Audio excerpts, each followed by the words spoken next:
evening, good evening, good evening, good evening, good evening, good night, good morning, good afternoon, wherever you are in the world. Daddy Ernie up in the building.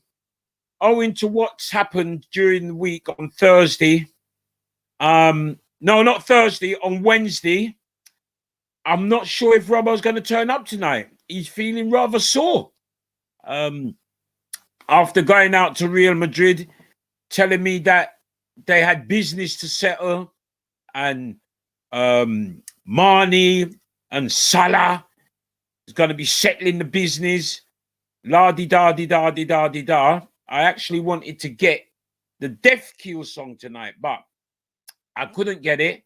And there's every possibility that I could be here on my Jack Jones, which would be absolutely a tragic situation, because Liverpool is not going to win nothing this season. Their main spokesman here in London has decided to leave the building. I found that absolutely incredible, because had it been me and my beloved Manchester United, I would be here to defend the corner. But just as I thought, when the going gets tough, the tough gets going. And he's gone. My learned friend Robbo Ranks. What can I say? We're through. Oh, when you went, hello. Hey, when you went for a toilet break last week, I didn't advertise it. I said, good evening, Robbo. Hang on. I said, what? I'm going for a toilet break. And you went, cool. And Anthony asked if you wanted to start the show. And I thought, it's fine. It's Daddy Ernie's in control. Do you know what I mean? The Super Jam. And then, man, they're trying to get me out that, I'm running. It ain't Super Jam. It's the Fixture List. It's a different thing. Yeah, but I know you're in control, Ernie. What? I mean, it's got so bad that I've got my Fixture List background up and I can't see your Fixture List at the back there. Oh, what's there going on? Because I didn't actually go for that toilet break properly. I actually went for this, but I'll turn it on in a second. Don't you worry. I got something for you though. Hey, you know what? I feel so sad this week, right? You know what I'm drinking this week, Robbo? What? Stone's ginger wine, bro. What you gone there for? Stone's ginger wine. Because, you know what I've gone there? Because you told me that Salah and Mane's got business to settle with Real Madrid. I come to the conclusion that you must have been stoned when you told me that. So I'm drinking Stone's ginger wine. Yo. Yeah. Oh, you got the one with the ball. I haven't got the one with the ball, bruv. You're setting me up. If you check your email, you'll find that you've got the one with the ball. But there you go. All right. Okay. I shall rectify that next week. I won't rectify it now, although I could rectify it now. Yeah, you could rectify it now. But actually, Ernie, leave it. Don't touch anything. No. You're here. Yeah. At least you was here. So listen. Yep.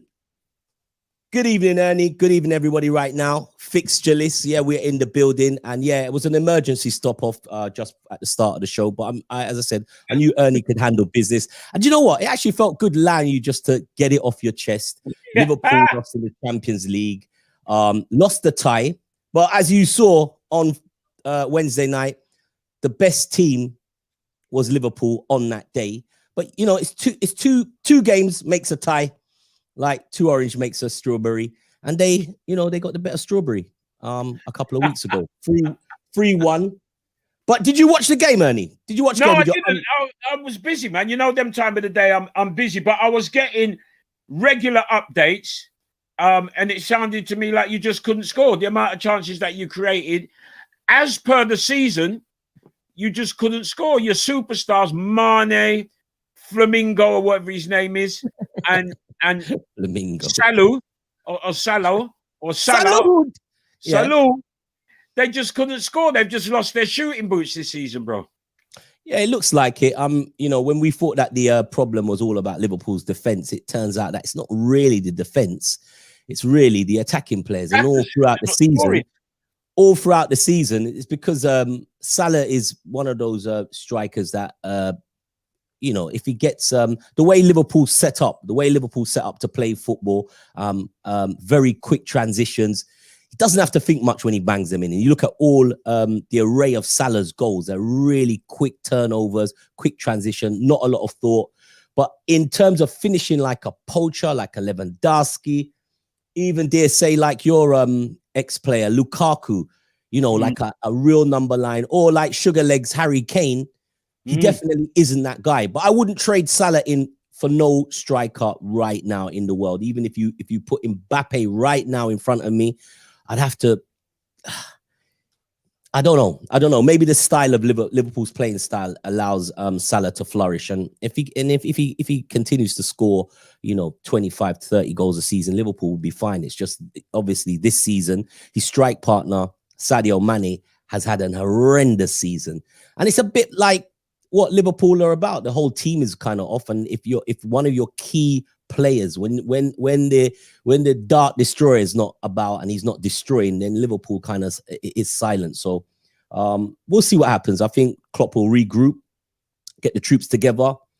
They'll have a summer. They'll have training, pre-season, and I think it will be a different Liverpool. One thing with Jurgen Klopp, and I don't care how biased you are, as a manager, he learns very quick from his mistakes. The only thing I ever saw him do that was he took his time on was change a goalkeeper, Simon Mignolet. But everything else, he learns very quick. So I think Liverpool will learn a lot from this season, and it will make them stronger, make them a better team. And I'm looking forward to next season with Liverpool back at it. But right now, we're live, and it's the Fixture List. Fixture List. Yeah. And what we want you to do is put your messages on the screen. I've seen, lovely to see Sandra Roden in on the program tonight.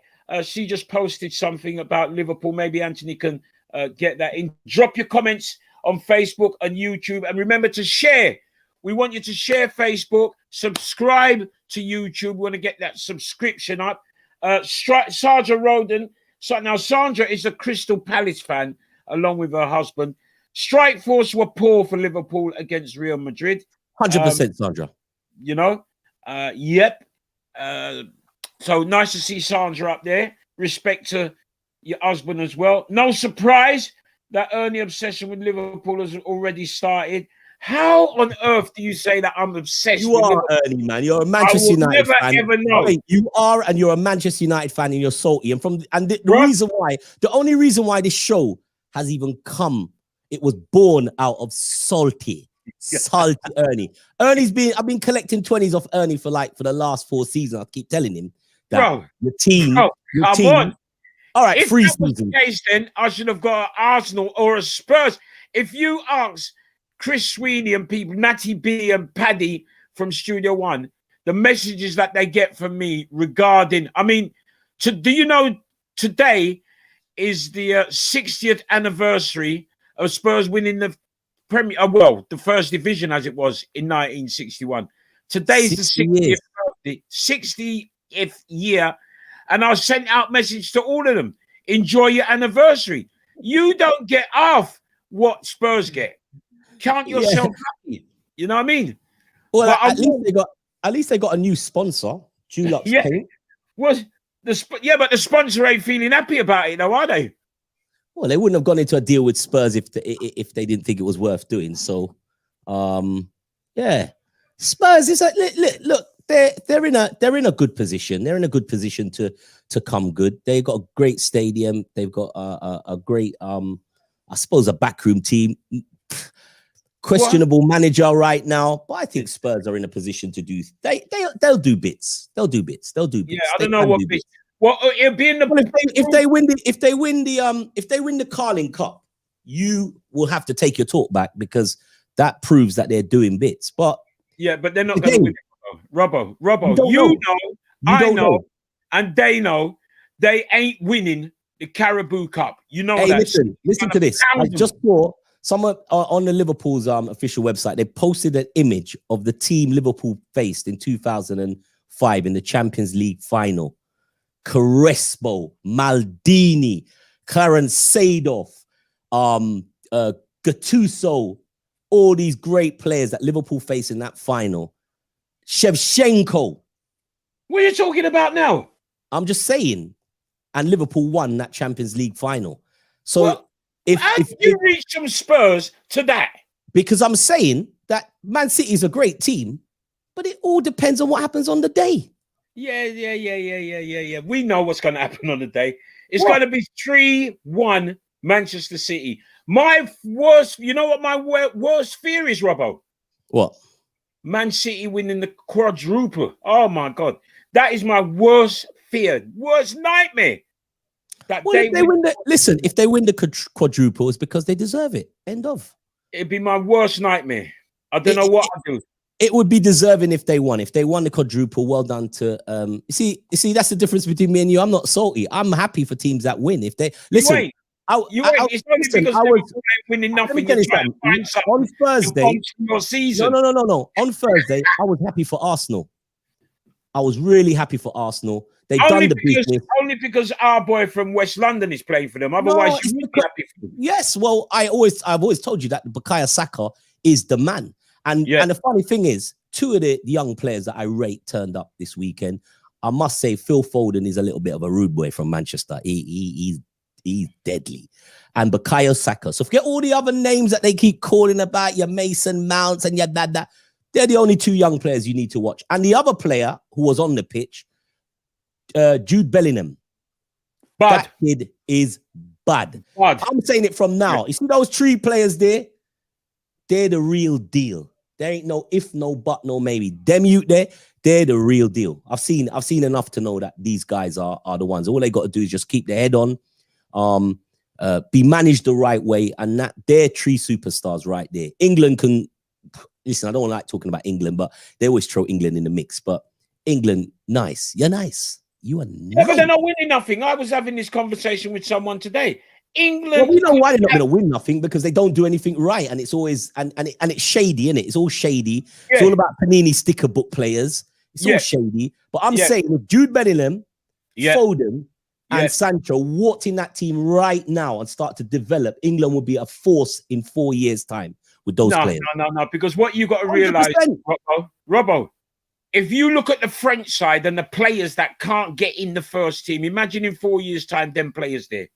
Yeah, but the French have a way of bringing those players, getting those players into the team. England, it's all about Panini book. It's all about who's going to sell shirts, who's going to stand up in the poster next to your player, your captain, Man United captain, and Sugar Leg Kane. It's not about players, man. Come on, if it was really about players, most of those kids that was playing in the World Cup 4 years ago, or was it 4 years ago, would still be in the squad, i.e. Jesse Lingard. They wouldn't be berating them, giving him such a hard time. He'd be turning up. But you know it, God. I say it's a Panini book thing, you know what I mean? It's all about the Panini book. It's all about the stickers, son, and the shirts. Lewis Mastermind says, poor Robbo. Oh, wait, poor Robbo what? Because you're in the semi-final. Brother, we've won that cup. And keep it moving. Keep it moving. They did keep it real.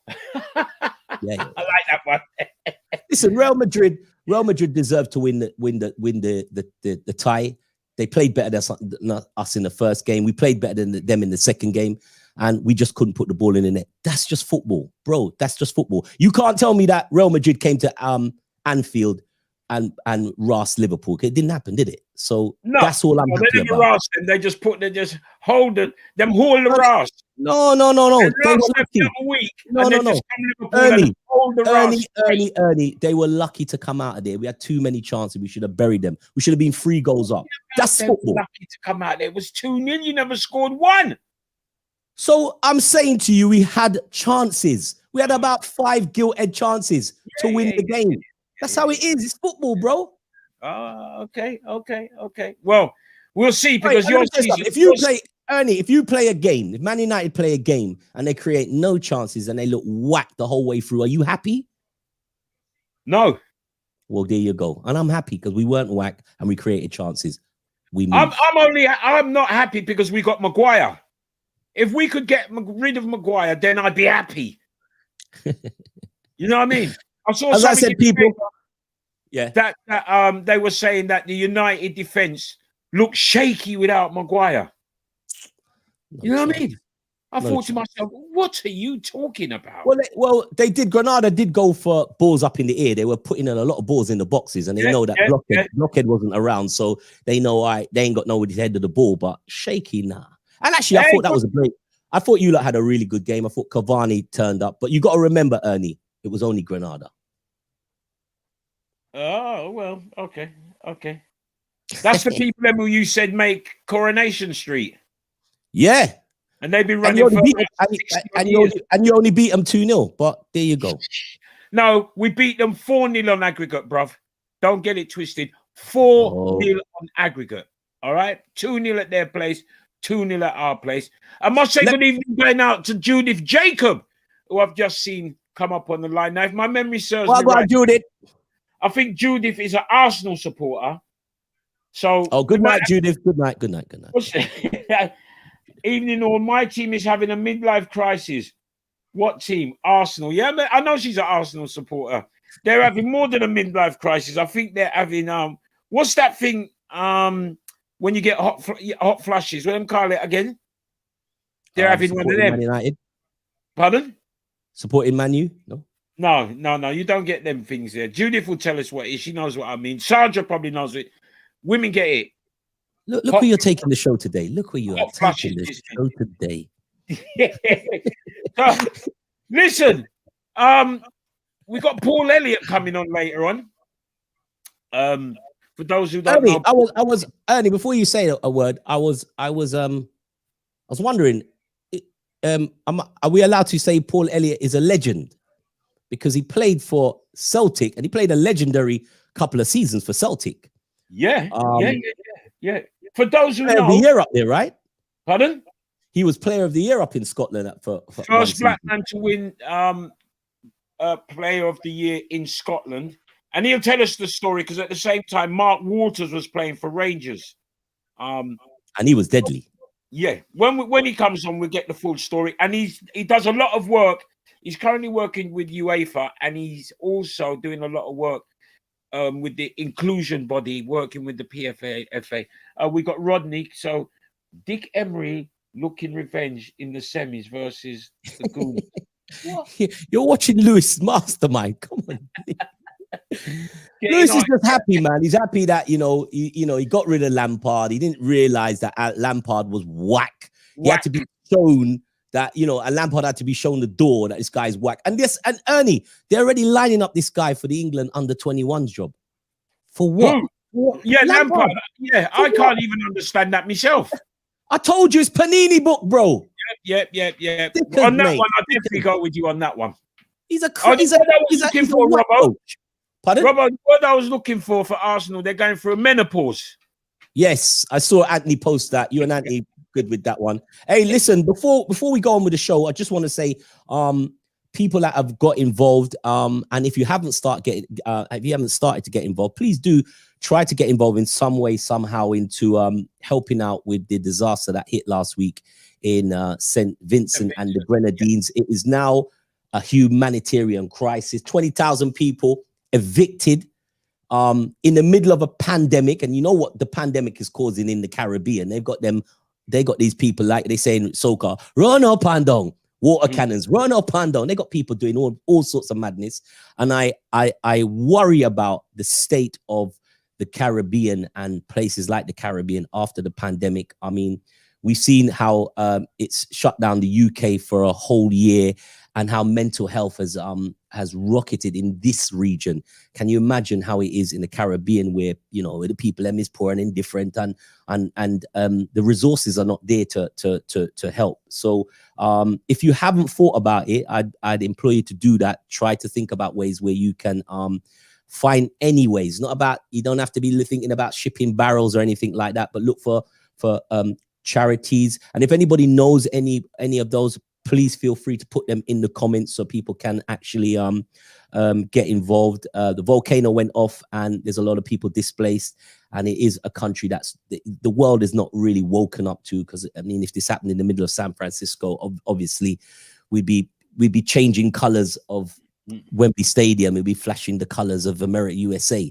So the people out there, Caribbean people, let's get together. Let's find ways. And listen, if you got any suggestions for myself and Ernie, please drop it in. I'll do as much as I can on our end to try to raise awareness for that disastrous. Well, I tell you what, Robbo, Martin J, who you know very well, he's got a team on the ground here, and yesterday I saw on Instagram that they ram-pack a van with provisions of all sorts, clothes, food, everything, and was getting ready to ship down to St. Vincent. So enough respect going out to Martin J and the team over there in East London. And there's a few people who's doing some stuff for St. Vincent. So, hey, we know we're talking football, but it's a major disaster, like Robbo said. Whatever we can do to help, hey, we're here. You know what I mean? So put your ideas. I'm a bit slow off the mark because I don't know have any connections in St. Vincent and St. Vincians and Grenadines. But listen, guys, if you want to chuck some information our way so we can do our utmost best to try to eliminate a little more of the suffering that people are feeling right now on that island, please do so. Hit us up here at the Fixture List. What's the email, Anthony? What is the email? If you've got any suggestions there, go to fixturelistShow@gmail.com or put the comments now below the videos. Put the comments in if you do know of any charitable causes, just like Ernie said, Martin J and the team, please put them in. Thank you. And also remember to share on your Facebook and also on YouTube and subscribe to our YouTube channel. So we've got Rodney.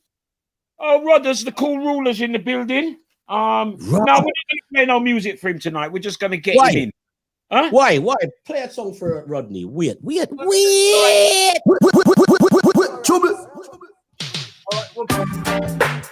right, there you go.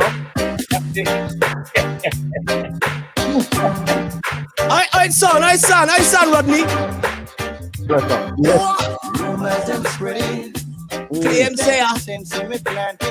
Yo,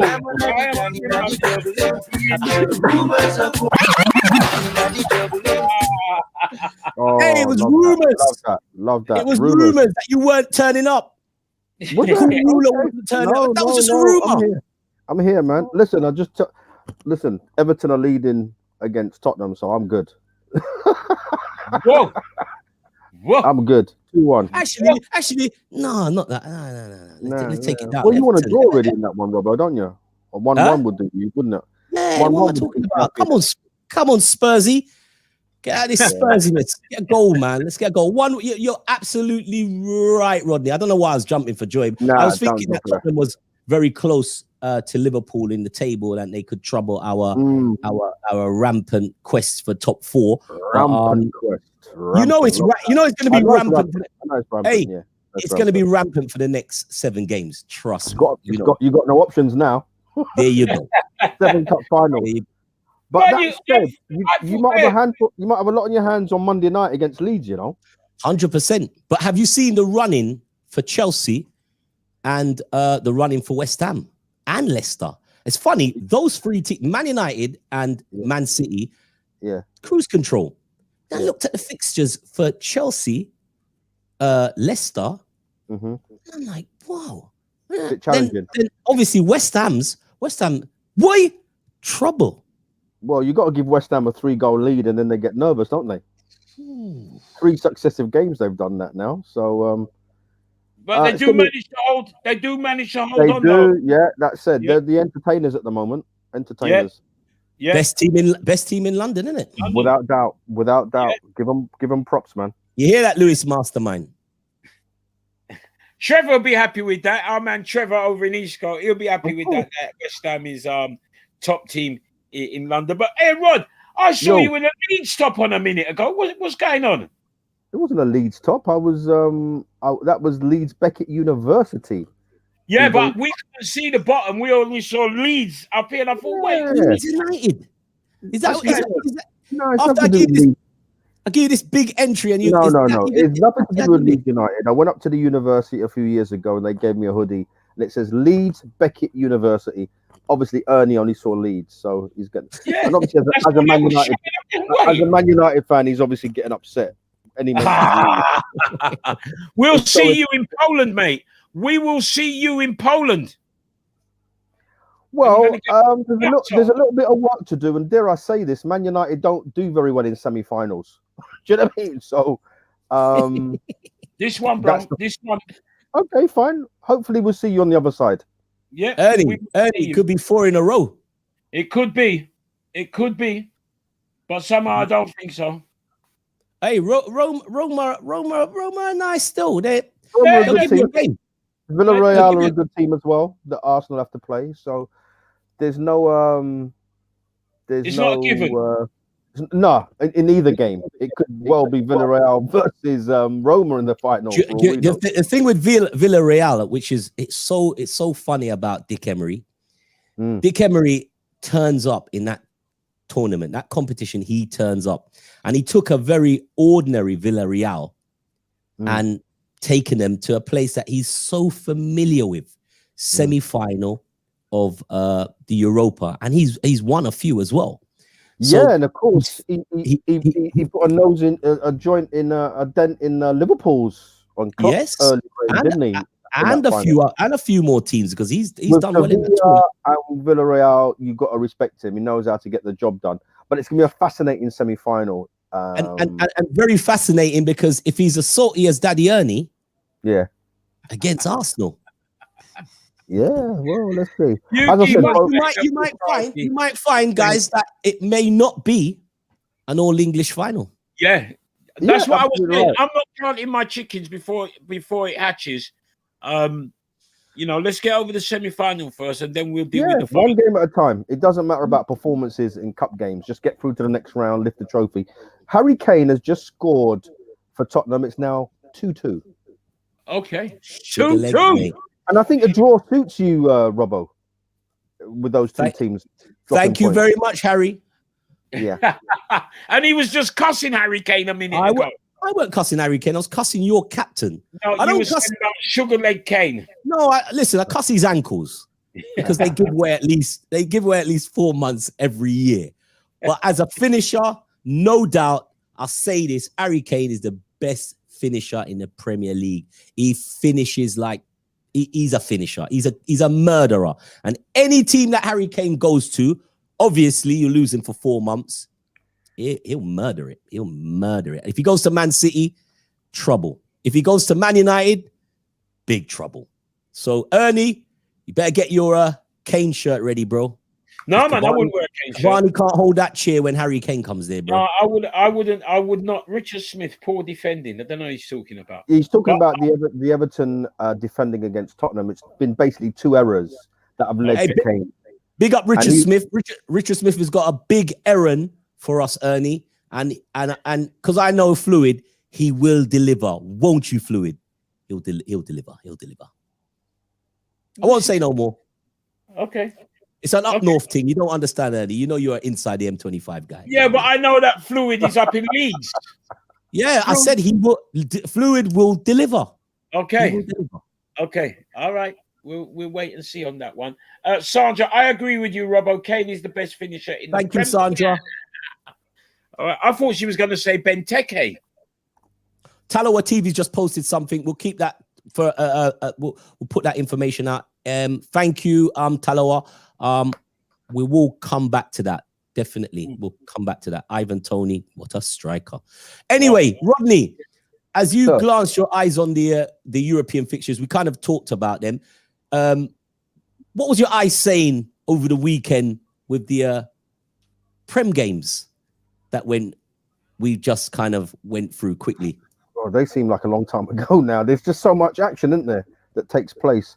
What was a standout result last week? I think 3-1. 3-1 against Spurs, man, after they tried to teeth us. Oh, right. Okay, The standout was Leeds United. Leeds United will stand out. The lunchtime coupon buster. It's Man City. And Judith is on here. Greetings, JJ. Big respect. Yeah, well done. And don't forget Leeds, who have been brave all the way through. They were down to 10 men, weren't they, as well? Yeah. And as I said, John Stones, He ain't all that. Yeah, well, I think City as a team weren't all that, but I'd rather talk about Leeds rather than City because City have had props all season.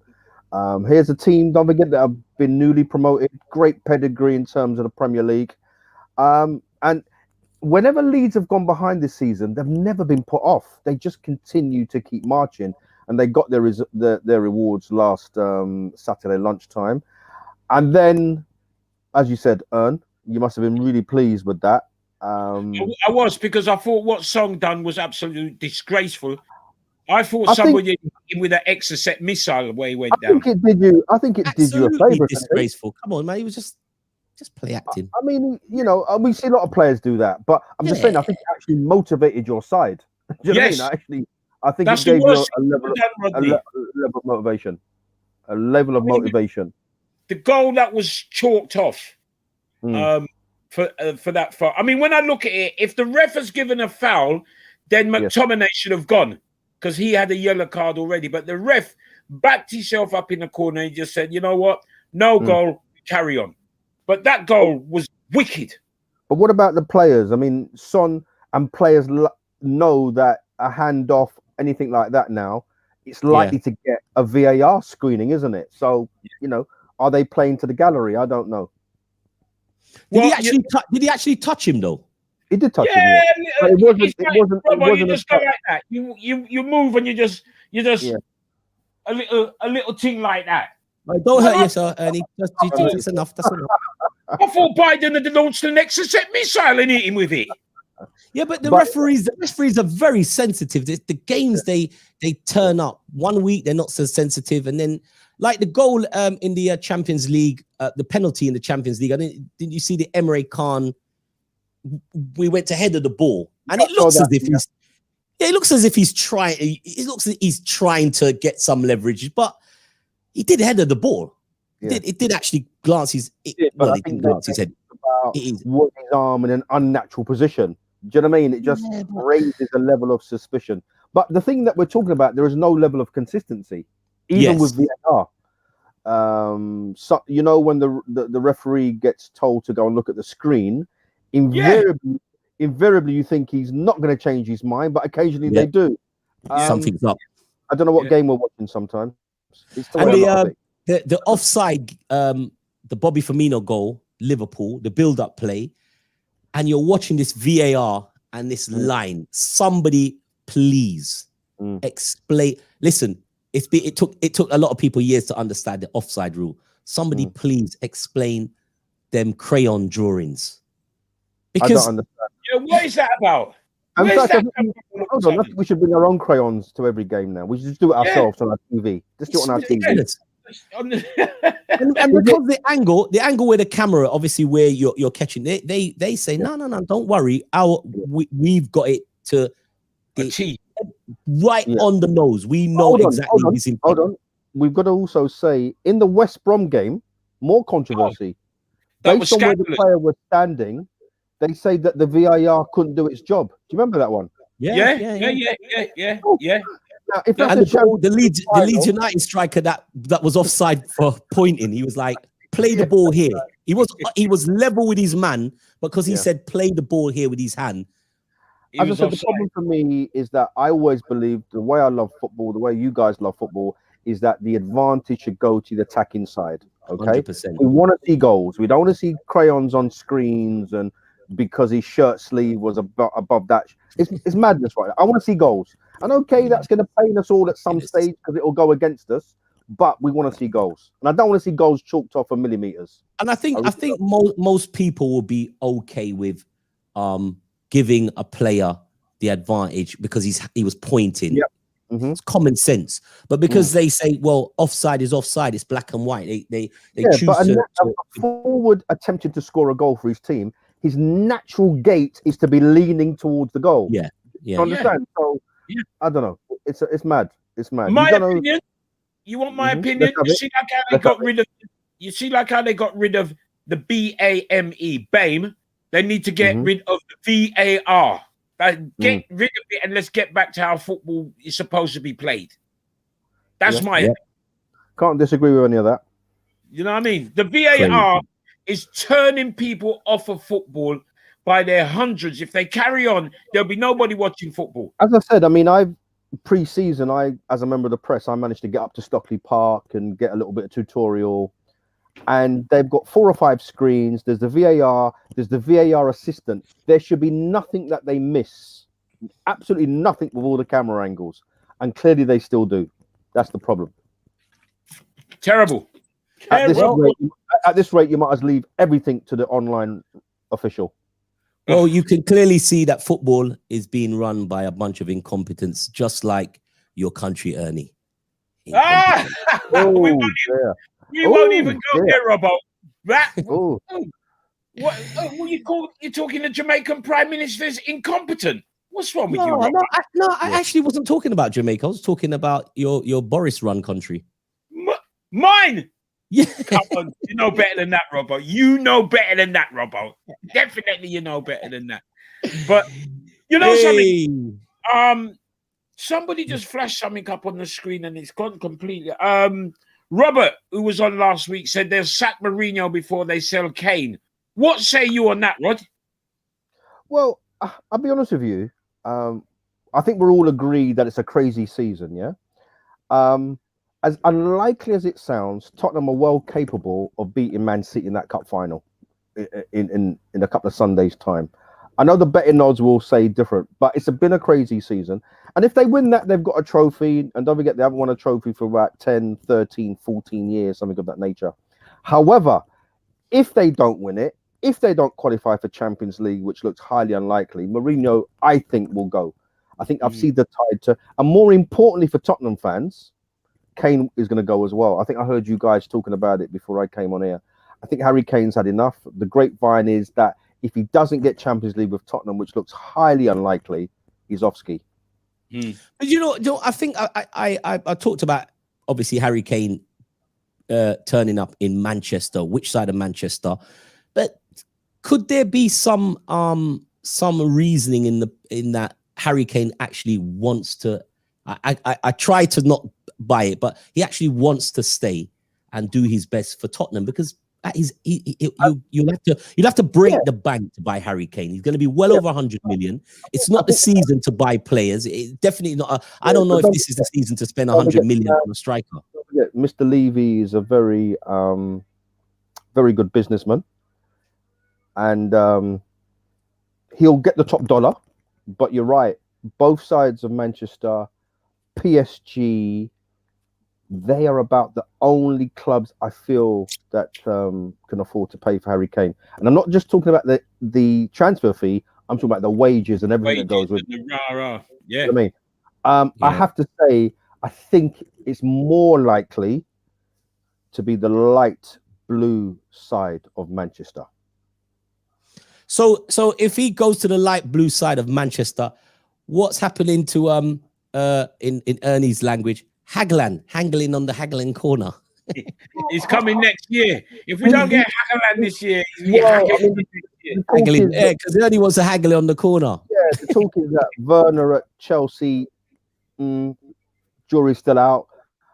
There's talk that Tuchel is a big Haaland fan. So if Haaland was to come to Stamford Bridge, you couldn't rule that out either. There's a team in Chelsea that are going places.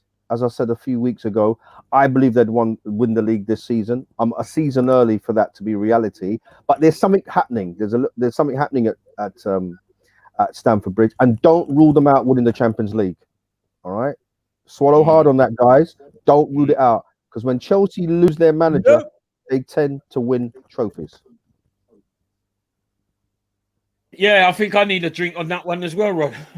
Yeah, let me have another one. Well, if they do it, I'm sure Lewis will get me a drink as well if they do it. Don't rule them out. Be sickening. I mean, we're not talking about a Real Madrid team, Robbo, that are the Real Madrid of old. I think Liverpool had their chance to put them to sleep over two games and didn't do so. And then they will face either PSG, who attacking wise are superb, but defensively a little bit open. And then that leaves potentially a Chelsea Man City final, And of course, we're playing that that rehearsal tomorrow potentially in the cup semi-final, FA Cup semi-final. Well, why I think Chelsea will not get past Real Madrid. These are just my simple reasons. Chelsea had the capability to get past Real Madrid, but I think people really underestimate Zinedine Zidane. He's an amazing manager. You don't just rock up and win Champions League 3 times. He's got nous. He knows how to do it, and he'll have his players back. He'll have Ramos, and he'll have Varane back. He'll have the bulk of his players back. It will not be the same Real Madrid that faced Liverpool. When Ramos and Varane plays, and you know Ramos is like a modern day Gerrard of the defense. He is sheer willpower. It's all about will with him. And I don't know if Chelsea have got the forward line to beat Real Madrid. As it stands now, Chelsea would beat them. But when that tie comes about and those players come back and Ramos slips back in that team. I hear you, but that tie isn't too far away. And I just think that Ramos will be back. He'll be back. That's not the Ramos of old either, by the way. I mean, I know he's power. You've got to respect Modric, the boy Vinicius up front.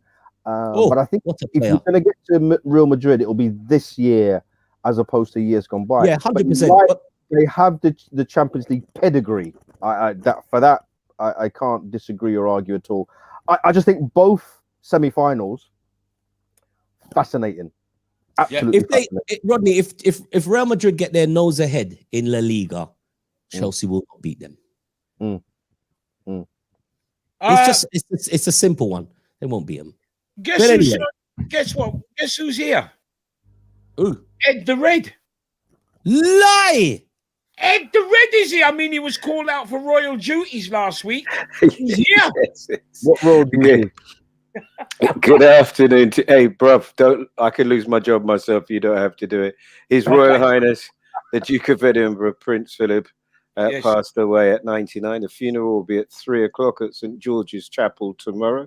If anybody wants to watch it on telly, live coverage starts at the BBC from 2 p.m. Good evening. All right, grab the BBC. We've done the advert now. I thought you was going. The way you were speaking, I thought you was going. He's the 31st. I love it. Good afternoon to you, gentlemen. Good evening to you.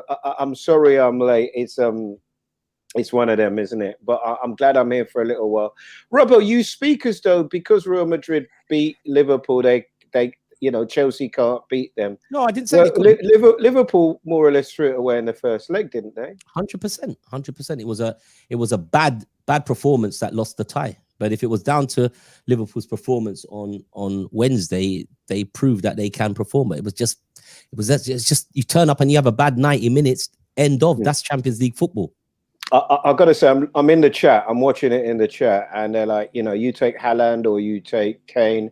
It seems to me that looking at Barcelona, who sold Suarez a year too early, and look at Real Madrid with that squad, they haven't offered, if my memory serves me rightly, they haven't offered Ramos a new contract yet. And they're going to be on the hunt. They're going to be like scavengers, like the hyenas around the wildebeest. They're going to be coming here for some talent. So it'll be an interesting time. I don't think they come here, Ed. I think they definitely look around. Or go to Germany. They'll go to Germany and they'll clean up in Germany because that's a £500 million investment in that stadium. It's not peanuts. You're not going to have your front line. Not all those Liverpool players will still be at Liverpool. Oh, you're crazy. And Kane is going to have to make a decision about whether he wants to win trophies or he wants to be Alan Shearer's Premiership thing. It's clear. I'm not saying anything controversial. It's absolutely clear. I think Mourinho's still going to have a job. Why would Kane stay with Tottenham if it doesn't have a manager, doesn't have any prospect of winning anything? And even their sponsors, Dulux, are taking the mickey out of them. I don't know. I see the English players, they tend to kind of drift off to, where the pay packets are Chelsea. It's a Man City conversation with Harry Kane. And I just don't see Real Madrid coming over here and trying to pickpocket any of this. He's guaranteeing you 20 goals a season. He's guaranteed you. But listen, the money. Listen. He only has to hit the M1, M6, and he's collecting that change at at Man City, bro. He'll get the same money at Man United. Real Madrid is not going to pay him a penny more. No, and remember, Real Madrid have got to break Levy's will, and that ain't happening. Well, Levy might not be the person. If Harry says he wants to go, what are they going to do? Well, you still got to negotiate with the club because he's in contract. Yeah, but as I said, Levy will negotiate the very best top dollar. I can't see Harry Kane leaving England personally. That's what I'm saying. I can't see it. He can barely speak English, so he ain't going anywhere else. And then I think maybe Sorry, Spain. You're giving a bad impression to Paul. Sorry, Rodney. Sorry, apologies. No, I was just saying. Where's Spain? Where's Spain? Fine. No, I'm done. Go on. Let's move on. All right, carry on. Stop. He's Irony. He's Irony. What is it about them English players that they can't speak English properly? Rooney had the same problem, innit? Yeah. Absolutely. What is it? I think it's all of us, isn't it?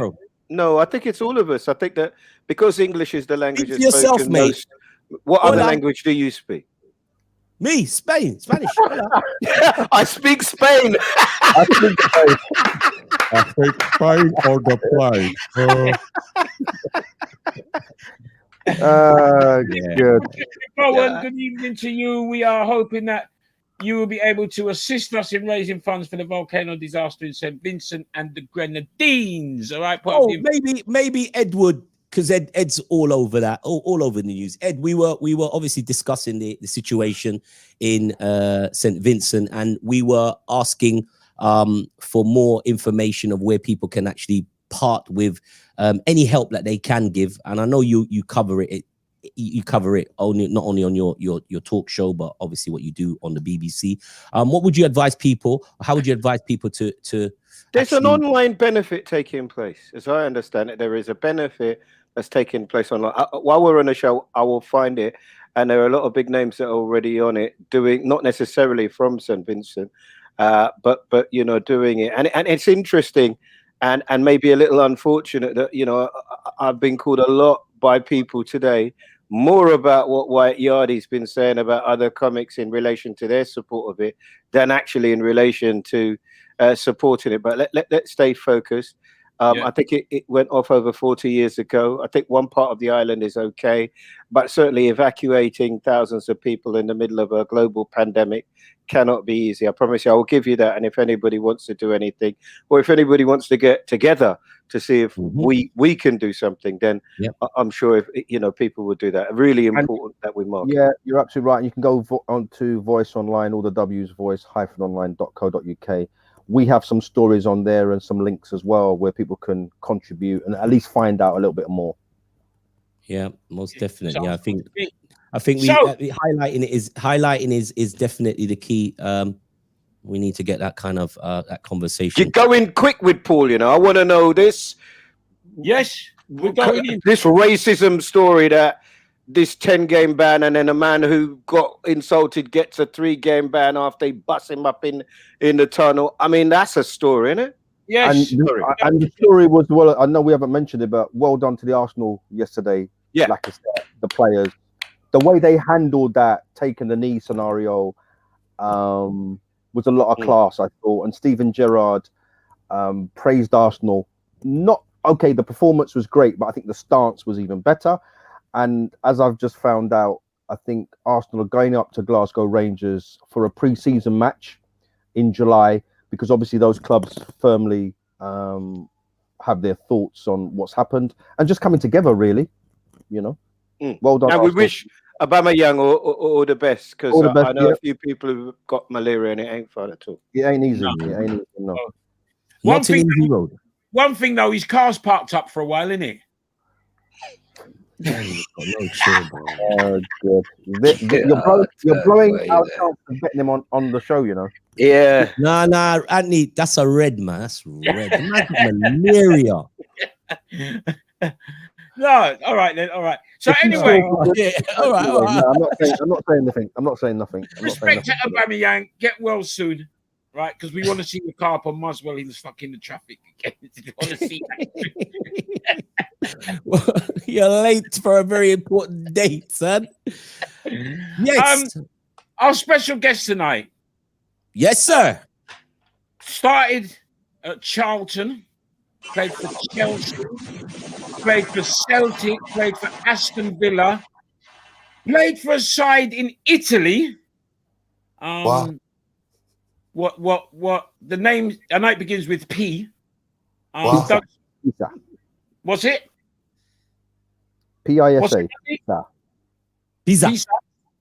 Done some stellar work at the FA. Currently working with UEFA, amongst other things. We're talking about the one and only Mr. Paul Elliot in the building. When we pass German, a danger business. He's a bandolero for sure. Original bandolero, man. Hey, gringos and pasero, how want you make way for the bandolero? You don't do that, my birthday. Jeez, there's no control. What's happening? Good evening. Good evening. I like the intro. You know, I'm a big You're a fan of well-traveled anyway. man, so you are a bandolero. I'm a nomad. Yes, you are a nomad. Scotland to Italy. Wagwan. That's crazy. Charlton to Italy. Well, no, the journey was Charlton, Luton, Aston Villa. Yeah, Charlton, Italy. Sorry, Pisa, yeah. South London. You've got to start from South London. That's my route. I'm a Charlton man. Lewisham man by birth. And then obviously after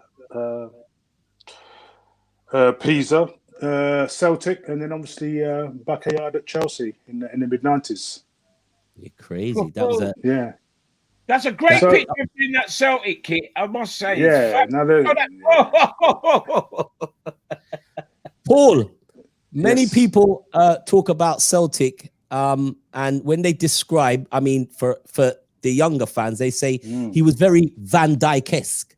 They compare your style of defending, your quickness, alertness, strength, speed to Van Dijk. Would you say the same? Would you concur? He's a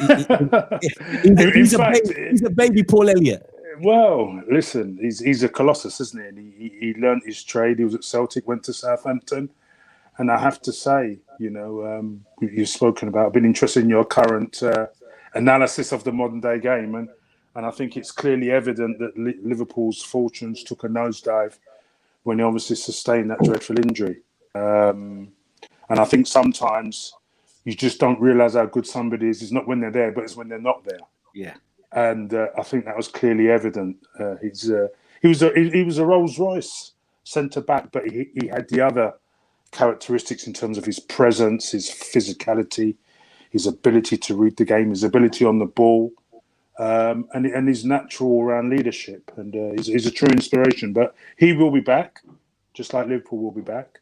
And they're going to be okay. Robbo, that. Leave me out, Paul. Don't tell me. No, they'll be back.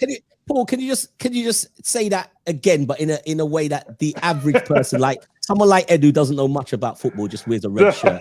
When you say a player has presence, we watch the game from where we are, but we don't quite understand.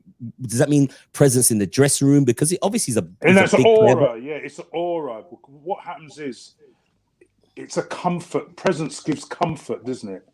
If we talk about ourselves, if we're all fathers and we're in a room, we give comfort to people. He gives comfort to the dressing room. He gives comfort to the players around him. He gives comfort to the supporters. I would call him a colossus, to be quite honest with you. And sometimes because what he had was remarkable levels of consistency. So what happens is when you have that level of consistency, many people take it for granted. Yeah. So then all of a sudden, when that's just gone for a serious injury and you've lost him for a period of time, it's like some players get appreciated more when they're not there rather than when they are there, because they see the wider impact and the ramifications of that lack of presence and leadership in the aura in the dressing room, but critically on the field. And I think that's it's not often I say, you know, football's a team game, it's about the collective. But I think that's been the single biggest loss for Liverpool has been Van Dijk, for sure. Yeah, but it's also pulled Henderson out of position, has it? So Yeah. here was an engine that you had in front of Van Dijk, which is now, you see what I mean? So, and they've got another injury, haven't they? Yeah, I mean, I've got a lot of time for Jordan. Yeah, Gomez. And you lost Gomez, correct. So, you know what, I have to say, it's been hard, especially how emphatically they won the Premier League the season before. To be quite honest with you, they've got arguably at the time the best manager in world football. But, you know, losing, there isn't a team that could have players of that magnitude and quality and cope. Doesn't matter how good your manager are or the other players around them. You know, there's what you call exception to the rule.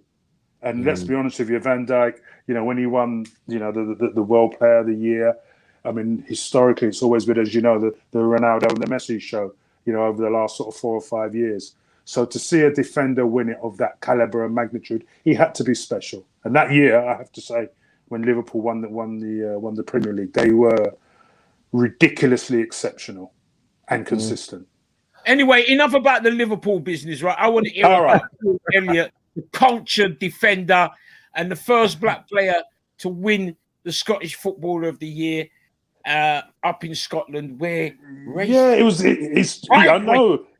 Listen, it's funny because somebody said to me, I wasn't even aware of all these. You know, sometimes when you just play your journey, go through your game, have your career, and so many people, I wasn't aware that I was actually the first English defender to play in Italy as well as playing in Scotland and winning the Player of the Year, as well as, you know, Chelsea's first black captain. And I think, guys, you know the work that I've done. That's significant to me. It's very important to me. It's professional pride, not just on the pitch, but obviously trying to set the example for the next generation of players, especially when, you know, I take such pride in so much of the modern young players. I mean, let's just talk about Jude Bellingham. I mean, that boy, to go from Birmingham at 17 to go now to he's on the plane, isn't he? He's put himself on the plane, isn't he? Absolutely.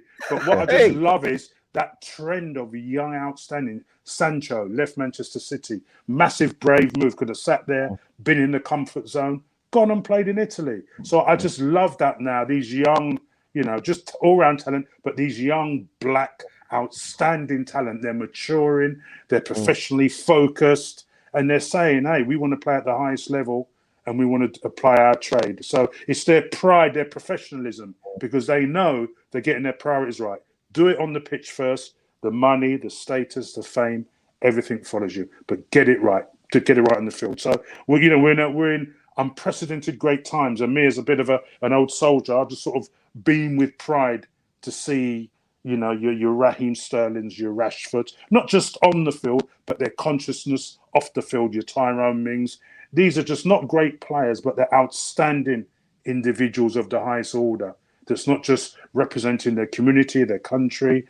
You know, there's very special young talent to have that maturity and consciousness, you know, about the bigger things through football. So they're using their power. When they have power, you do 3 things with power. You use it wisely, judiciously, and constructively for the betterment of societal change. They're doing it on the pitch, but they're doing it off the pitch as well. So massive respect to them.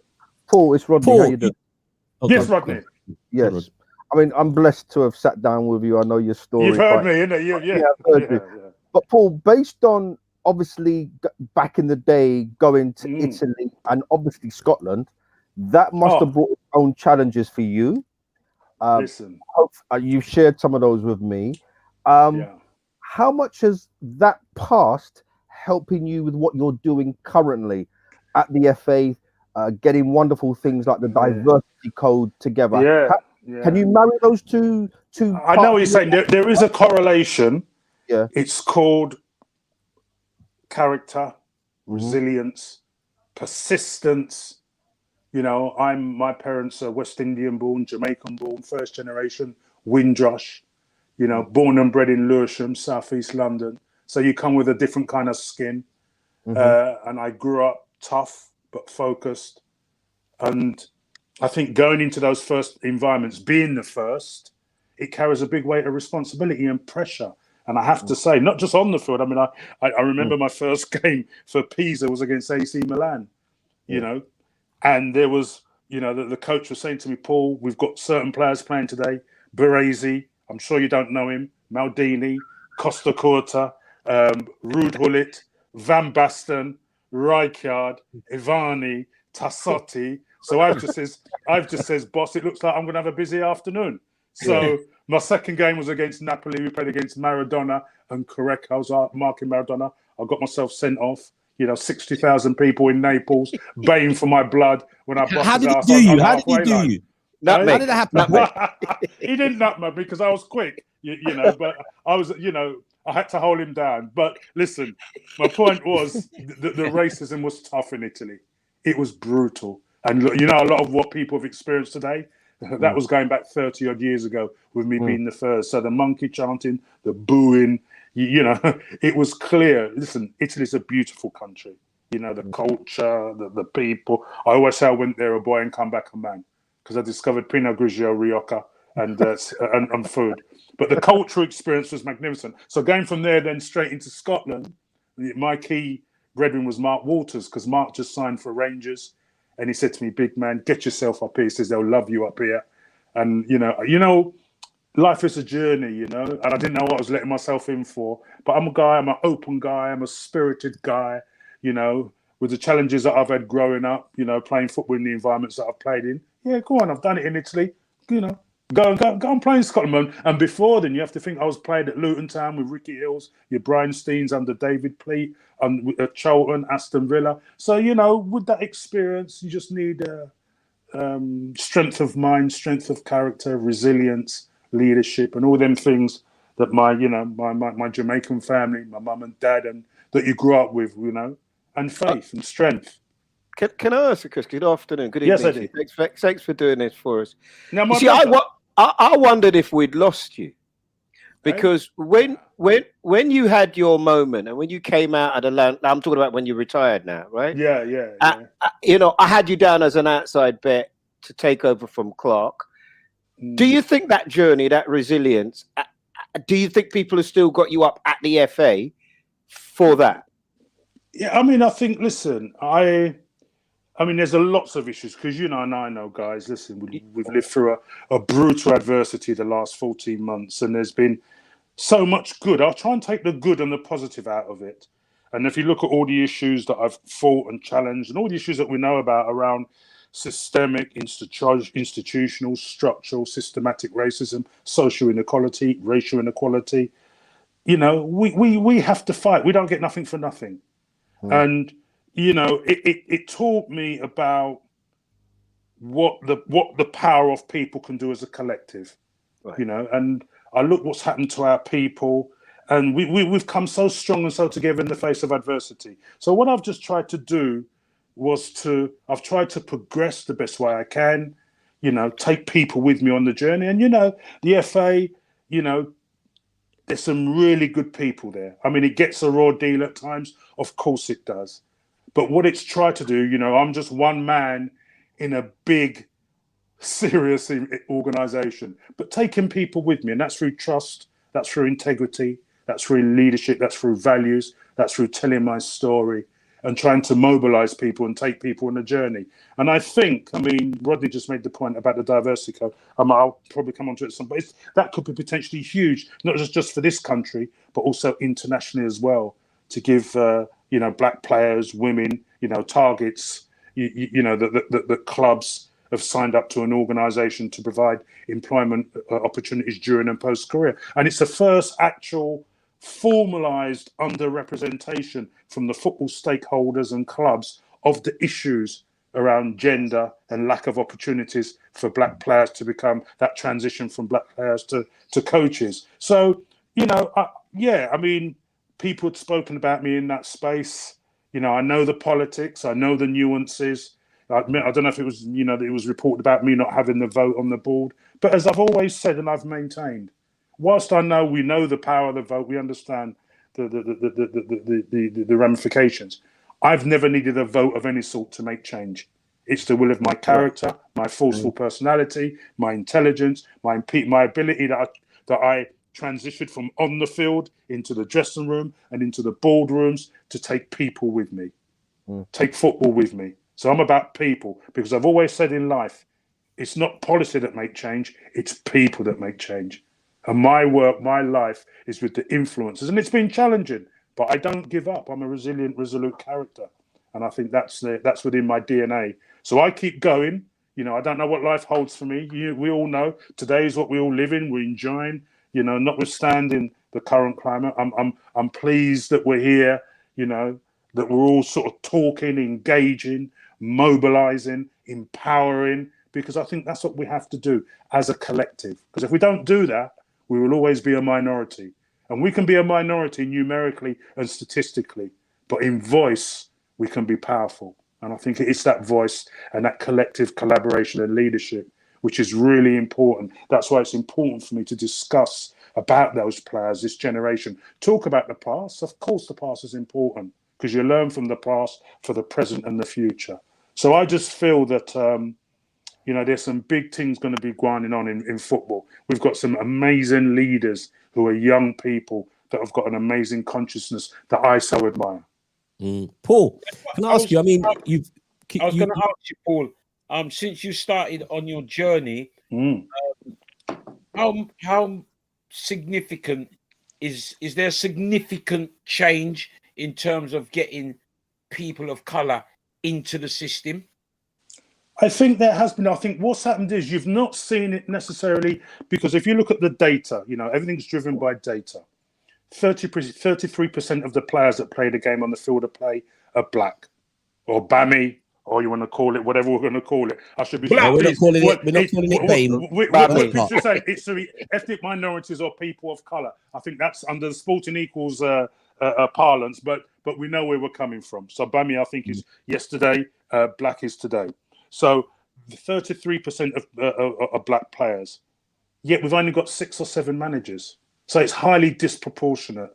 So the talent pool is out there. So then it's about the process. It's about the transparency, the integrity of the process, having diverse panels that's representative of the game. You know, there's so many little things because there's perception and there's reality. And it's amazing. I mean, you know what? I felt a quiet pride today. I mean, I think, guys, you picked up that AD Boothroyd had left as the under-21s. I know AD, good guy. But one of the names they've been speaking about is Justin Cochran. And I remember when I was at the FA about 5 years ago, I interviewed Justin for his first job. And he was outstanding. Where I'm coming from, you know, when you say it's about the best man for the job, when he come into that interview, he saw me, his eyes caught my eyes, because I was the only person, I was ex-pro there, I was black. So, you know, and I know you can identify with your own and empathize as well. But I have to say to you, his presentation, his articulation of the English language, his tactical analysis, his human substance, he was a man of the highest order. And everybody in the room, you know, agreed with me, this is the best man for the job. So my point is that was hugely significant. But you know and I know, historically, that's not been the case. And in opportunities today, that's still not been the case. So all I've ever wanted, all this current generation ever wanted, and this is what I fight for, is called equality of opportunity. Processes that are transparent and open. Because when I'm talking at a very high strategic level, when I'm dealing with, you know, my chairman and the FA board and people at UEFA, particularly people in England, I say to them about not just the socio-human upside of a diverse and inclusive workforce, but I say to them, there's an economic narrative to this. Because when the Premier League was formed back in 1992-93, the domestic rights were worth £192 million. The international rights was worth £40 million. You only had 13 players who were foreign. Fast forward almost 30 years, the value of the TV rights domestically is worth £5 billion. The international rights is worth £3 billion.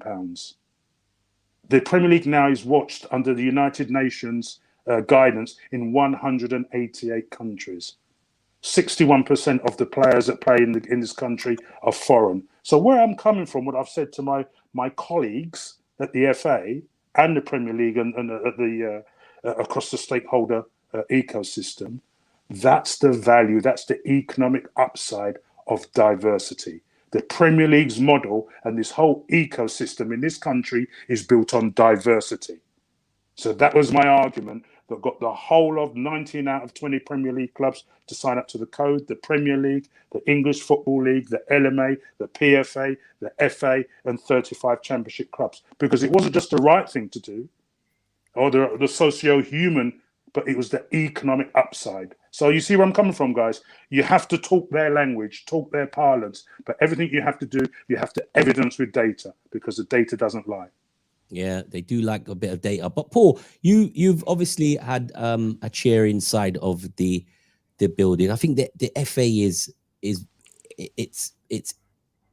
everything is surrounded by what happens in the FA, and it's almost like an organization that's impregnable. But I know you speak of them as your former colleagues, and you still speak with people at the FA. But do you believe, and this is how we sit on this side, that that organization needs a clean overhaul? It needs to be either taken down or overhauled, because there's the figures that you've just quoted in terms of the revenue the game brings with the Premier League and what have you.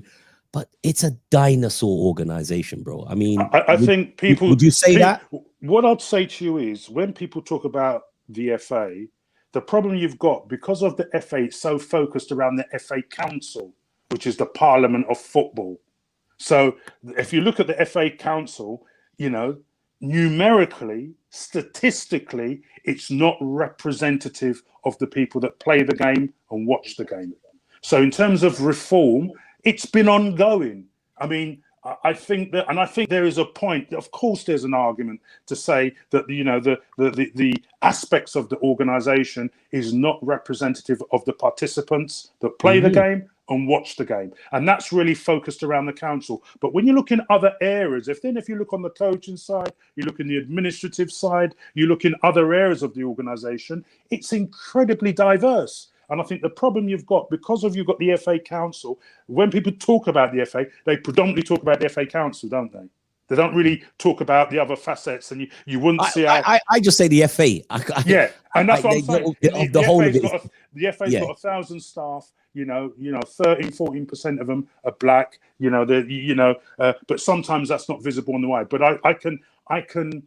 It's like, put it this way, okay? Let's talk it. I'll put it even simpler start terms. So many people have said to me, Paul, I don't even know what you're doing in that organisation there, because it's institutionally racist, okay? Because that's that kind of mindset that people have got. And I'm saying the structure might lend itself to that, but the people inside aren't. Do you see where I'm coming from? So but when you say, wouldn't they be just then deemed as just pawns, or just they're working for the FA because it's just basically a job? But the challenge of changing it, they have no real. You've got a legislative framework. That's why so many people have spoken about the regulation and the modernization of the organization, because it's got archaic, legislation. And I get. The FA are trying to modernize as best as they possibly can modernize. But sadly, it's not at the pace of which externally people want to see. Yeah. There are 100%. Some damn good people there who I have to say to you, I've got some brilliant allies that's fought for me, relationships, pockets that I've built up inside the council, because, they're evolving, they're growing. And I think the FA realizes this white male pal style thing, that's what's a dominant factor, because it's been there historically. But I can say with candor that there are some bloody good people who are working extremely hard and really want to change that narrative. But it's not easy. It's not easy. So your role at the Inclusion Advisory Board, I mean, how do you on a day to day, how do you try to implement and change things? Good question, Robert. Well, my role is, I'm the chairman of the FA Inclusion Advisory Board. So effectively, my board, myself lead, we hold the FA main board, of which I represent my board on, to account. So basically, from grassroots to community, through the whole structure, leadership positions, right the way to the boardroom, equality, diversity, inclusion. You know, my mantra is that has to be embedded in the organizational values, in its DNA. That's the challenge. And that challenge is going to carry on way beyond myself when I eventually leave the FA, because I won't be around forever. But you know what it's like. I've always said, you know, you get a lot of bricks. I face criticism. I've got no problem with that. But I've always said that, you know what all this journey has taught me, I've been in this space for 30 years now. If you're going to make change, you have to be inside the tent to make change. Throwing bricks from the outside, you smash a few windows, but you don't make that sustainable, measurable change. And if I look back, people say, Paul, but being inside of this institution of the FA has changed you. The boy from South London. I don't know, because I don't know you from before. No, of course it doesn't. Has it changed me? It's made me more aware. It's given me great knowledge. It's given me understanding. It's enabled me to further my education. You know, of course it's changed me, but hopefully for the betterment, to make the change in football and at the roots of our communities, to enable current and future generations to have equal opportunities. That's the change I want to make. I mean, Paul, I know any other change in that is, you know. I know, listen, I know the battle that you face, but I know you've had some victories along the way, okay? So, for example, the England national team. Correct, yeah. I know you were instrumental. For the programme, yeah. Chris Powell. Correct. Paul Nevin. Now, in that setup, how satisfying is that? And can we expect to see more?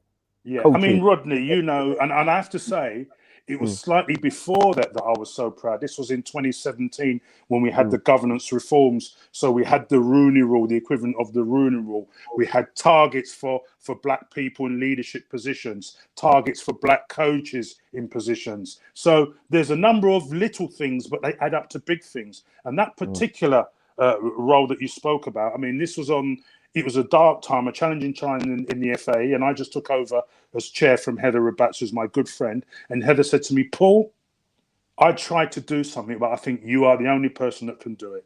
If you can create a structure and a model where we can get that visibility of black coaches across all the England age groups, from under 15s right the way to the seniors, so there is a black face of somebody that's got the requisite qualifications there on merit. If you can achieve something like that, then my goodness me, there isn't anything else you need to do in the organisation. So I was okay, Ever, bang. So I went to work, lobbied the chairman, lobbied the CEO, lobbied the board, lobbied the non-executives, and say, listen, we have to do this. We have to change, because if you look across, I'll come back to data across your age groups from under 15s to the seniors, over 60% of them are black. So why is that not representative in the coaching? If we look at the 2018 World Cup, 13 out of the 23-man squad were black from a black, Asian and mixed heritage background. So why, again, is that not representative? What about the role models that they need? And you know where I got the biggest satisfaction? Actually, it was in one of the most extreme adversity for the players, against Montenegro and against Bulgaria, when you saw the vociferous abuse that our black players got. But my point was, black players were talking about it. You saw the visibility of Chris Powell, who was there alongside Gareth. And you know, he's a role model. And it's those role models that gave those players the comfort of seeing one of their own like that. And I thought that was a big change in the organizational culture, the behaviors of people on the street, because they could actually see now the disgraceful, reprehensible, repugnant abuse that our black players, the same players that they chant for positive reasons, they could see now what they were experiencing wearing an England shirt. So the country stood up. So for me, I know I created that program, and that for me was one of the best things, the most rewarding things, because you know everything's a thought in your mind. You conceive it, you believe it, and you have to go and achieve it. And I done all three, and I could see, you know, the impact on that in our most challenging period for the FA, for players for a long time, how that galvanized, the whole country was horrified. Everybody was horrified. And then you saw the players, the Raheem Sterlings, and I said to them, now what you have to do, listen to the players. Give the players the platform to talk about their experiences and support them. And Gareth Southgate, I have to say to you, he is exceptional, an exceptional man and an exceptional manager. And he is the FA's biggest asset by a country mile. And he's been magnificent towards the players. Because remember, this guy was in the same dressing room with Chris Powell, Mark Bright, Andy Gray, all those players when he was 15, 16, and saw the disgraceful abuse they had as black players. So he gets it, Gareth. So for me, that was such a significant, poignant change and gave me great satisfaction, because this is football now starting to protect its own. And now, as you see, guys, what's going on now, anybody that, we've got so much more to do, but sometimes we have to say, look at the journey as well. Take pride in that. So I think, listen, I always say, I go back to the ugly days. I co-founded Kick It Out in 1993, was a brilliant, brilliant man called Lord Herman Ousley. And I look at the challenges then, and I say to myself, my goodness me, we've come a long way from my generation getting bananas, monkey chancing, my family getting abused, getting beaten up, they're fighting in the stadium while I'm playing. They're getting the most, a level of verbal abuse that's reprehensible. You've got fellow players calling you every expletive under the sun and could get away with it because it was normalised, it was standardised. There was no legislative framework in place. I can articulate the journey. Isn't that what's just happened? It's come full circle now with social media. That's the big story. Yeah, but he put his hand over his mouth and he said what he had to say. And the the UEFA had an opportunity and they didn't take it. Well, what UEFA has done, and I think you have to have some, because I had a board meeting yesterday and this was discussed. The maximum they can give is a 10-match ban. That was a framework. Why is that? Why only 10? Because that was agreed. Again, that was down to UEFA within their statutes, their disciplinary processes. They're saying that the maximum they can give, they decided that was 10 matches. And this is only the second time since 2013 they had to implement that. Now, obviously, some people could say, I want more. But let's be honest with you guys. If you look at some of the calls that UEFA has made, they've not been on point. So for me, this was an important one. Because in the midst of what's going on with the online abuse, and this was great. And also, I'll tell you what pleased me as well. And not people know. I understand this. It was a Rangers player as well. I've played against Glasgow Rangers. It's not easy. They're not easy. So it's great to see. And Steven Gerrard has spoken so eloquently, so formidably, so sensibly, so articulately about the whole issues of race. And part of that is bringing that divide, because you've got this, you've got the sectarianism, other form of discrimination in Glasgow.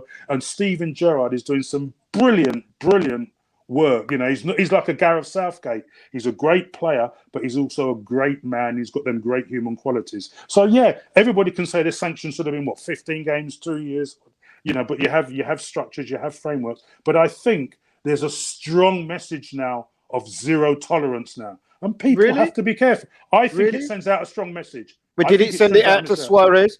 Those 7 games, I got that. Somebody and got more. I mean, when I look at some of the things that have happened, right, and the fines and the punishments and the banning that people get, it means that the framework. Look, if you steal something, you can get a sentence between 18 months and 2 years. If you kill someone, if you deface a statue, that tells you the seriousness of how they see it. Yeah. No, I know where you're coming from, but I think again. And it sounds silly, and I don't want to sound too foolhardy. I just look at my own journey and relate to my own journey. And been in the midst of that brutality where there was no legislation and people could say what they want, do what they want. This was supporters, this was your own players, opposition players, and could just get away with it. And people saying it's standardised and it's norm. Now, people are challenging. And there's a lot of power there. And there's more to come. There's more to come. Paul, we don't want to string you up against the wall. I know. How much time does? You got to have the chat. You got to have the chat. Listen, we want to have the chat. I've got no problem, right? Because listen, we all get challenged, and I have to say, listen, I lead in my work the way I play.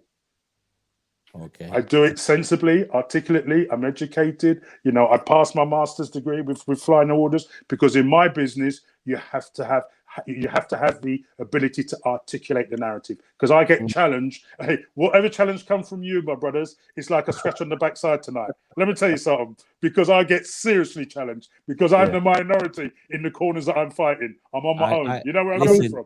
I mean, Paul, the Rangers Slavia Prague game was obviously a high-profile incident, you know, and some of the stories that we heard is that Rangers players on the night were waiting for the Slavia Prague players, right?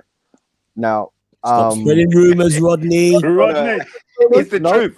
It is the truth. It is the truth, right? I can in the tell tunnel. you that. And I'm just relating to what Paul was saying in terms of, I think Steven Gerrard has handled it beautifully. Bearing in mind he's new as a manager. Correct. Okay. Being a manager and a player must be two different worlds. He's handled it beautifully. But the question I'm posing, Paul, is that there sounds like there's a level of frustration. I mean, in your day, not with you. No, not with you. There is frustration. I'm frustrated. Yeah. No, but with the players, with some of the modern day players that probably feel sometimes they have to sort this out on their own. Yeah. I hear you. And I think some of that comes because they feel that the punishments are not worthy. Rodney, I'm gonna 100% agree with that because I've listened to them. I've had conversations with them. But I'll tell you one thing: you was ridiculing him gently before, right? But there's one. But I think you know one of the biggest significant differences in the modern day game today. There's white players now standing up supporting the black players. Right. You've got Harry Kane. I tell you what a role model he has been. The support he has given me, the way he has spoken about racism has been fantastic. Jordan Henderson, different class. So what I'm saying to you, there's this consciousness, because I think that's always been one of the challenges, certainly in my generation. And I think if you look within the last 10 years, I never felt a lot of these players, a lot of people think, oh, it's that player again. It's that black player again. But you know, and I know, guys, when you have a player, a white player, that player's teammate standing up alongside the player and actually saying, this is wrong. You have to support. I'll tell you what, that's the power and that's the influence. And that's the consciousness that I think, and a lot of this, to be honest with you, has come from Gareth Southgate, what he's done with the England team. And I think that's permutated across the whole of football because there's no fear anymore. There's no fear. Yeah. I know So I was going to say I second that, and I can totally understand. I second that, and I totally understand where those players are coming from, and we do need to see more. We've been saying that a long time. Black, the problem is a problem shared. They share correct the burden of racism on the football pitch. And you haven't seen that. So seeing players do that, but let me just slightly move it a little bit forward in terms of the FA's response to racism and UEFA's response to racism. And here we have social media moving along at this rapid pace. The racists are jumping on board. Well, put up an England flag or a Slavia Prague flag. Well, they may put a Chelsea flag. I don't know, but they put up their flags and then they go. The keyboard warriors, isn't it? I agree. The response from the FAs, we always see this line. We saw the line just the other day. Liverpool players got it the worst way after the Real Madrid game, Mane and Wijnaldum. And the FA's response, alongside some of the clubs, is we are working with the social media company. That bullshit has been going on for the last 5-6 years. Even when Rio, Ashley Cole had their disagreement. What does that mean? We are working with them. Yeah. To be honest with you, you're turning off. I've had. Robert's a good point. I've been involved in conversations with the government, with Oliver Dowden, and they're talking about this online harms bill, but that is to come. I don't doubt that it will come. But I think it has to go beyond that. And I think you need to understand, the audience in this country is a microcosm globally. So we are a scratch on the backside. But I think what we have to do, we have to show more solidarity because I've seen about the Premier League clubs, the Premier League itself. I think if you're going to really start impacting, it's got to be not just the clubs, but the supporters as well. This has been started by Thierry Henry. And I just think now the players, but what you need to understand is the players, for me, can't have it both ways, because you want to use social media to be a brand. You want to put your business out there. So if you get a lick back, you see where I'm coming from, guys? Because I was listening to Gareth Southgate, and there's a journalist that I respect a lot, actually. It was Martin the Daily Mail. So you're not everybody's cup of tea, but for me, he's a strong guy. He knows his onions. He's a bright, intelligent man. Very good journalist. Correct. And he wrote something last week, and I thought this was very important, because he was saying, and he obviously got his insight that, when it's either Gareth Southgate having, their discussions with the players, and as soon as the managers in the dressing rooms or the coaches, they finish their talk with the players post-game, what do the players then do? They go straight into their mobile phones and then look at social media and what's been said and who has said what. And and I know, guys, that's demoralizing psychologically, because it's the impact from that is giving them serious issues. Now, I have to say, Paul, I'm really sorry, Paul. Might I just interrupt you for a second? Yeah. I am so sorry to interrupt you. You are a special guest, and please forgive me for being rude. I think you're wrong. I think there is absolutely a difference. There is absolutely a difference between you saying, Robbo is a rubbish player. Robbo eats too many Mars I'm not talking about, but Eddie, I'm not talking about, when it talks about ethnicity, that's out of all that scandal. Okay. No. Listen, please, don't misunderstand me. The language is unacceptable. You can't talk to anybody in that way and expect to get away with it. But where I'm coming from is, this is the point I'm going to get to, and this is a point what Martin Samuels said. He says the players have a choice if they want to read it or not. So why does Thierry Henry? Why does Thierry Henry decide to come? But where I'm coming from is in my heart, I know if I've played well, and I've just seen something come up. It's the mental torture, and I agree with that. So listen, and I know this social media is dangerous. It ruins people. It ruins people's mindsets. 100%. And I think ultimately that is the single biggest problem in the modern day game. And ultimately, until it starts hurting people, listen, guys, we all know, and I'm a politician in my world. When do people make change? When it start hurting them in the pocket. That's right. That's right. So there has to be a structure, whether it's Facebook or Instagram and all these big global, when they start getting hurt in the pocket, because if somebody if somebody infringes their copyright and put something up there, how long does it take to remove it? It's not even seconds, is it? Yeah, but I think it is the race stuff. I think that Thierry can come off, right? Because he is who he is. Yeah, he's a mega. Marcus Rashford is using his social media platform to I'm with you. Children. Listen, what he has done, Marcus Rashford has been the optimum. This is somebody that's used his power and used social media in the most constructive and positive way for the betterment of everyone in this country. But and I know, look at the language that's been used towards him as a consequence of doing good. What's it called? He's been called the N-word. He's been called a cotton picker. He's been called the black this, a black. So that's the problem. So for me, listen, I am 100%, 150%.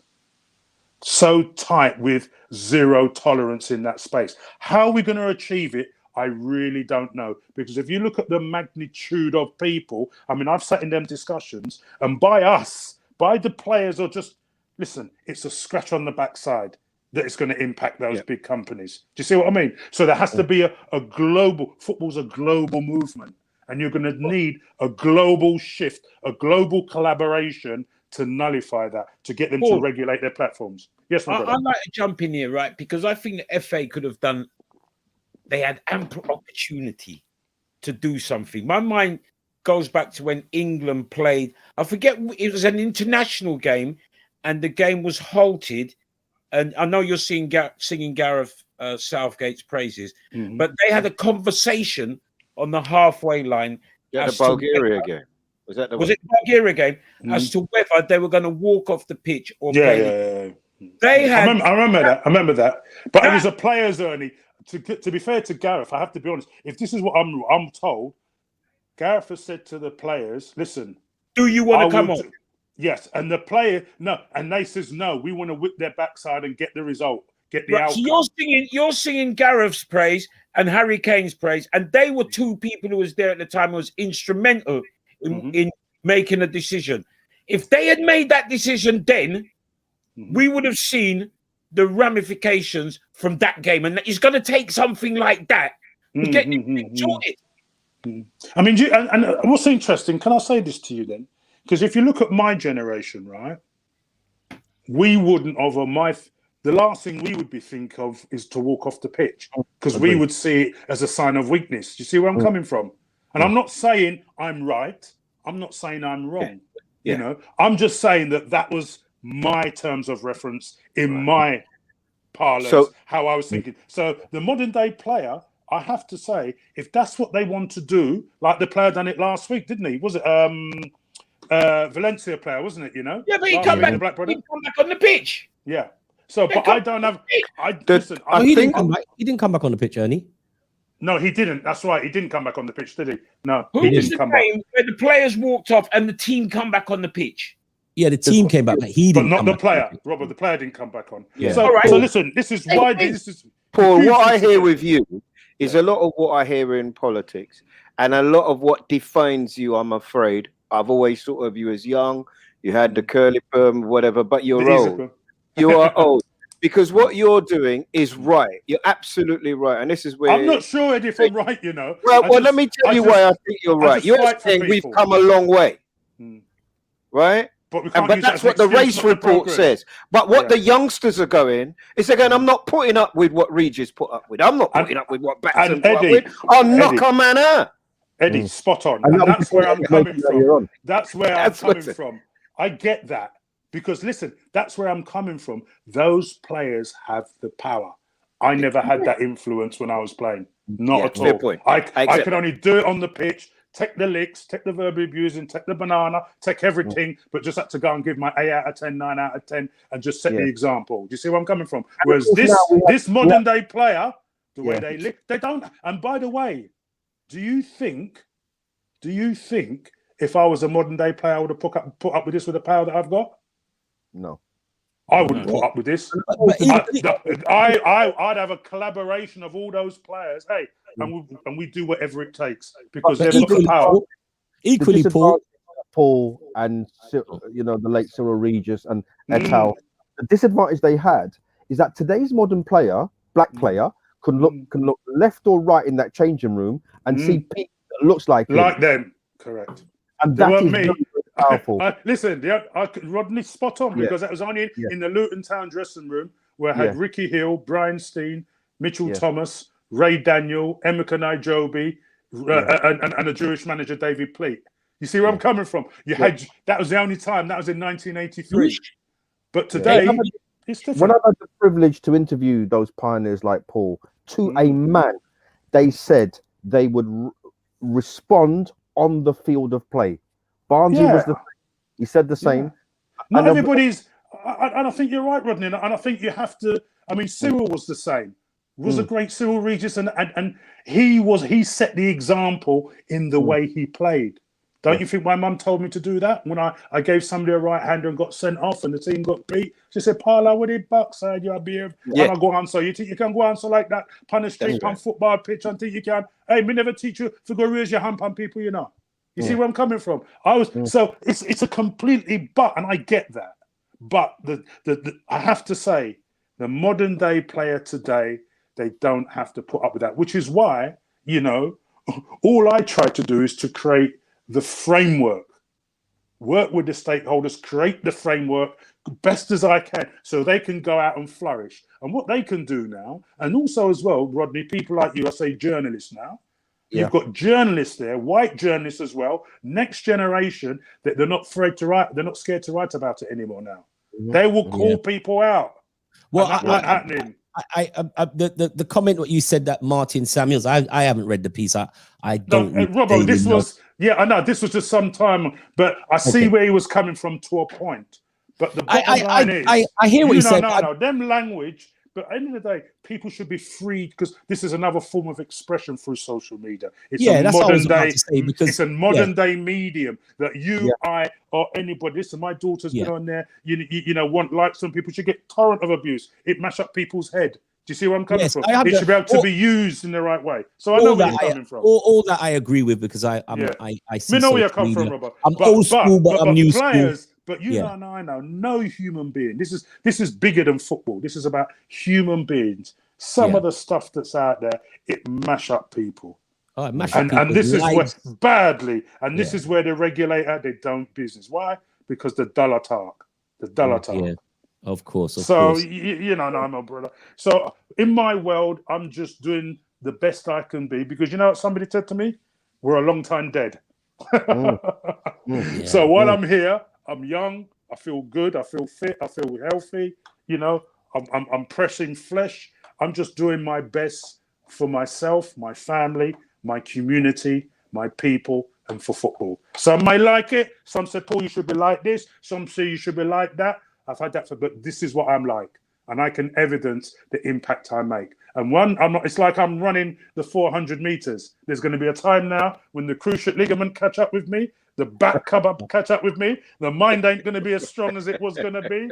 And I will hold out my hand and pass over the baton to our next brother to take it on. I will pass it on because, you know, let me tell you about the future. People like Tyrone Mings. Outstanding people. Yeah, Rashford we've spoken about. Obviously, Sterling we've spoken about. Tyrone Mings. Troy Deeney. Outstanding man. You know, done his time, went to prison, done his wrong, got punished, come out. He's the king. Role model he is to the youth them on the ground, different class. Wes Morgan, fantastic. So let me tell you something, you know, these guys are going to be the future and they're going to do some great things. So we all have to, I'm supporting them, I'm working with them, I'm just giving them wisdom, giving them knowledge, giving them, you know, intellect and letting them understand what these guys do. Go get yourself educated as well. When you're done playing football, you got your dollars, and then take the baton on and take on the institutions for current and future prosperity. Paul, can I ask a question? Sorry, just to jump in. I'm getting stories at the other end, and I'd just like to get yours. Is that they're killing me to do stories now, and this is in news, funny enough, about the amount of young boys who are caroled, got together by football teams, and then they say, we don't want you, you're not good enough. And then they just throw them away. And what that does to the kid's head, and we had some awful stories, Eddie, I think, a few months ago. Spot on. You had the boy from Manchester City. Yes. That took his life. And I think there was something there. I spoke about this because, and this is something now about the PFA that's very important, the whole stakeholders, because they should realise now, you know, the truth of the matter is any Marcus Rashford and Jesse Lingard, they are the 0.00% that come through the academy and make it. 99.95% of kids don't make it. But as I say to them with the youth them that I mentor, because you don't make it as a footballer, that doesn't mean you can't be a success in life, because there's life beyond football. But you know, and I know, when all these kids, all they do is totally dedicate and immerse themselves in the game, they can't see no future. So I think this is where football now has got to collaborate, come together, the PFA, FA, Premier League. They have to create a structure where all players, that's male and female, everybody, when they finish their careers and their career's gone, they need to still provide that aftercare, you know, that well-being. It's called wellness and well-being, where they can sit and talk to people and reach out to people and get that support. You know, and it's about that transitioning to become normal again. And that's where the fractures are. And that's what's happening with so many kids. They get the full stream and they just get blown away. Because, you know, football clubs, they're businesses, aren't they?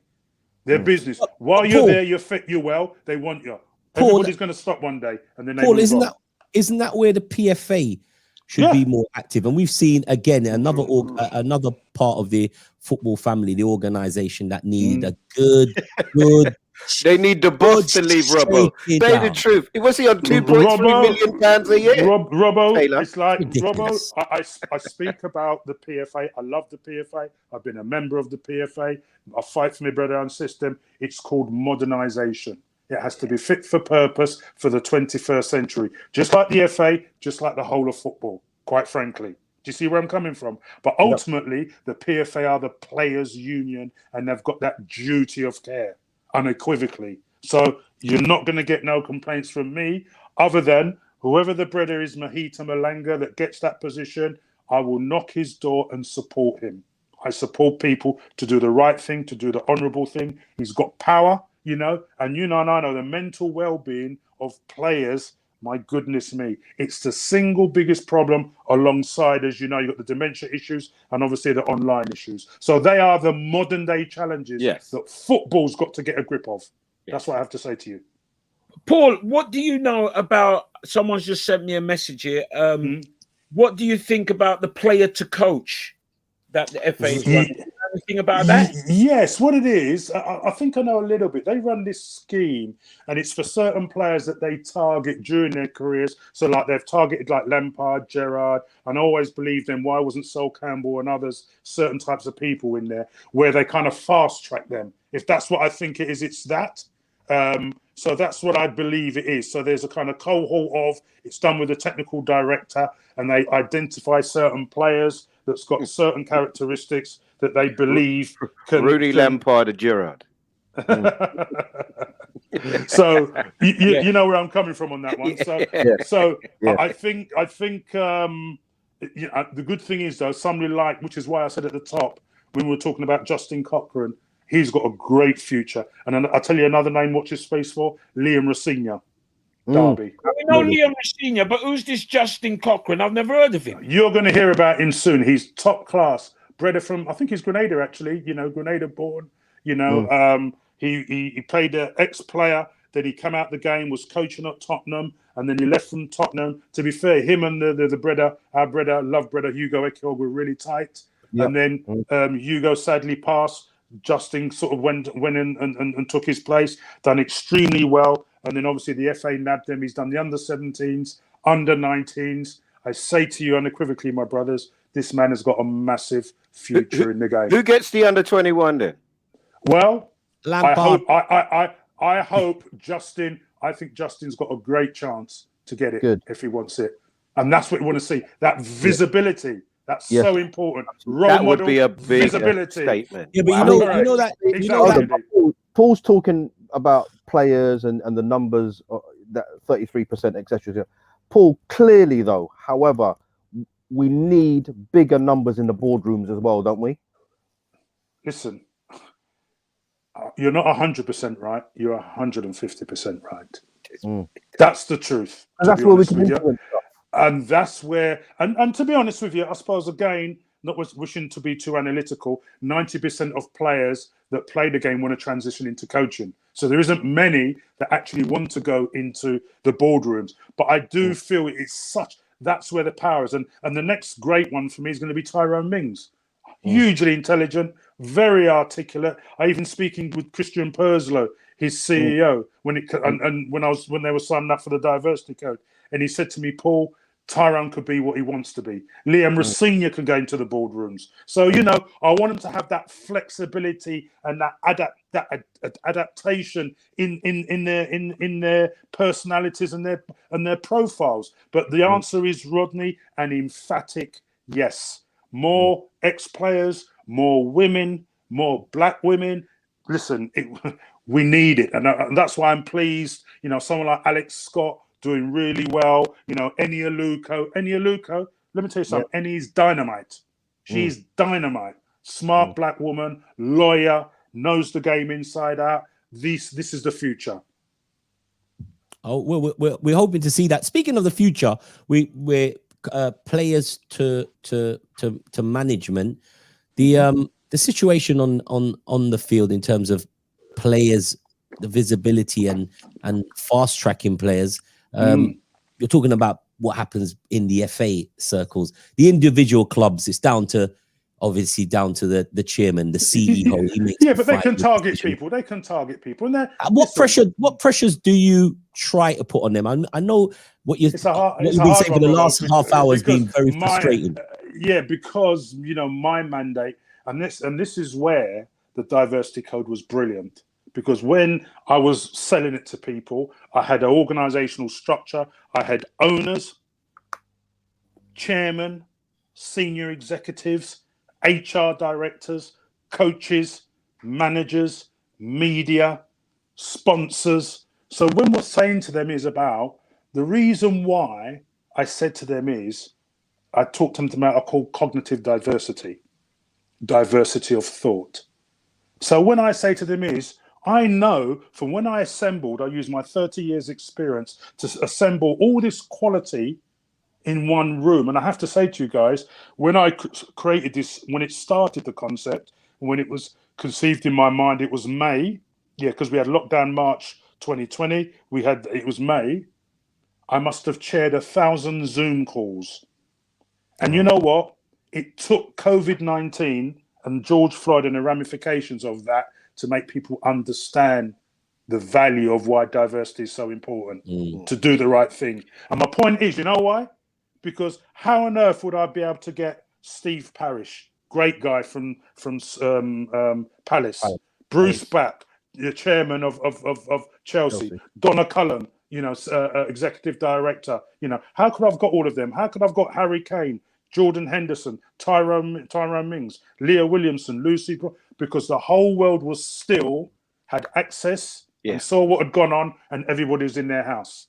So what I'm saying was, this is the first time and this is what I had to say to my officers at the FA, rather than being reactive, let's be proactive. Yeah. Can I ask you one question? Because I've got a leave, and I just want one question. The person who first really did impress me in all the ways that you're talking about, and I just want to know if he's okay and if you could help me, Clark Carlisle. I tell you, Eddie, I love Clark like my brother.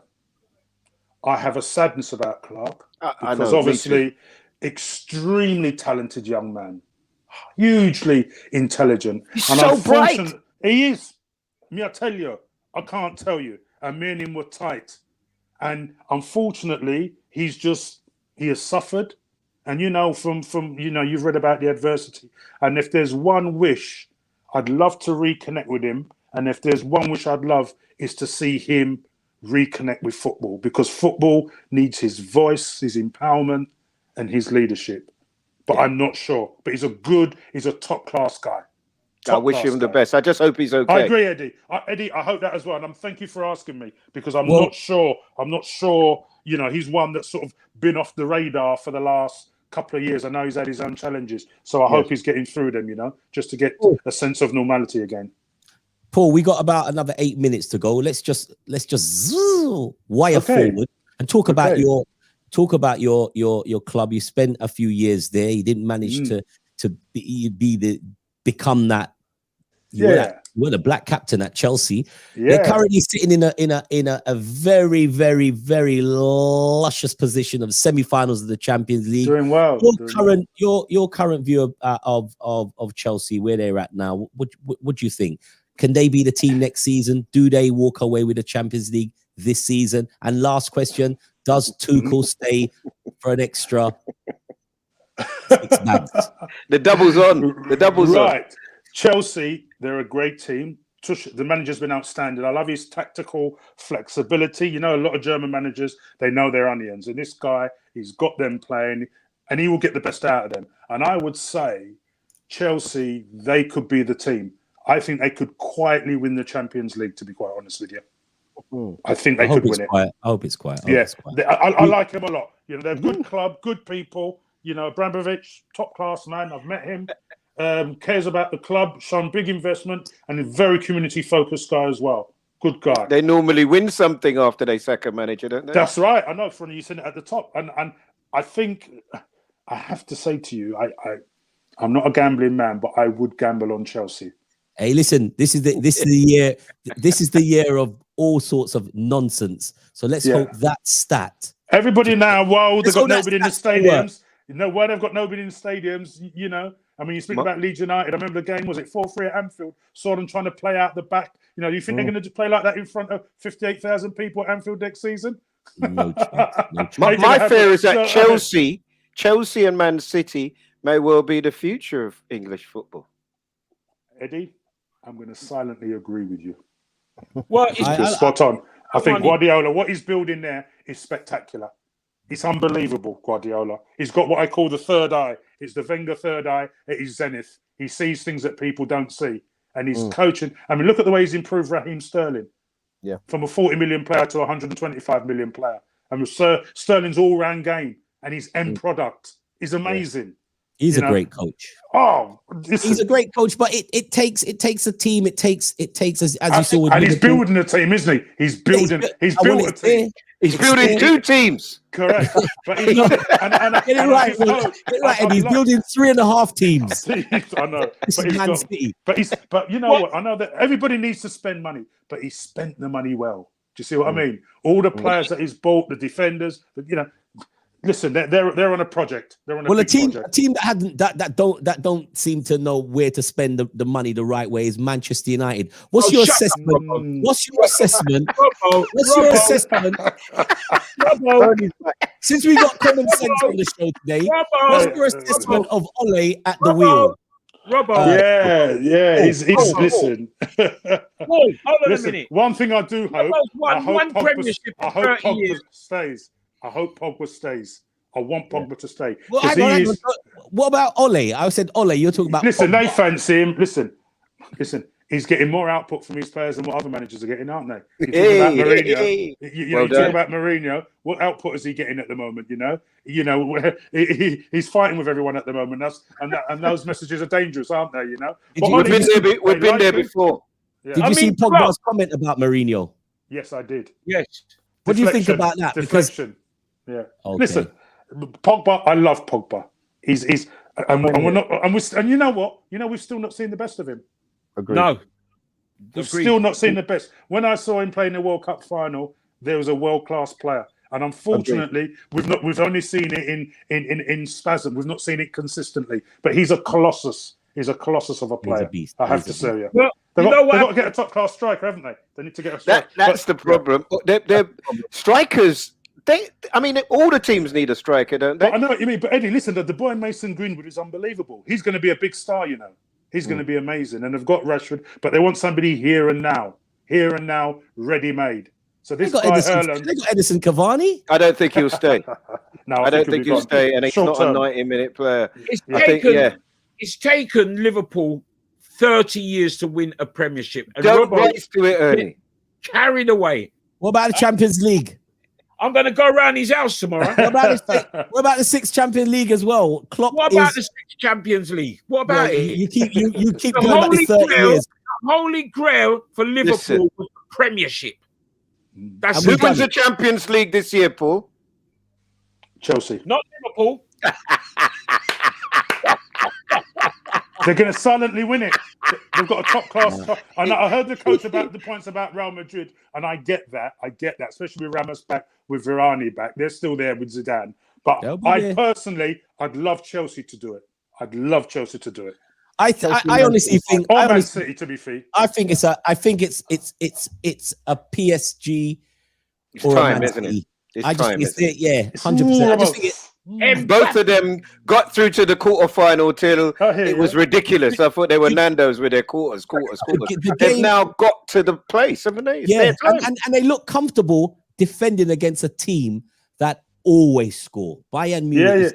It's a machine. I mean, they do it. I mean, Liverpool done it well for a few seasons. Bayern Munich has been doing it well for consistently. Years. It's embedded in their DNA. They always score. And even PSG with a creaky backline, they just didn't look like they just had the willpower to beat them.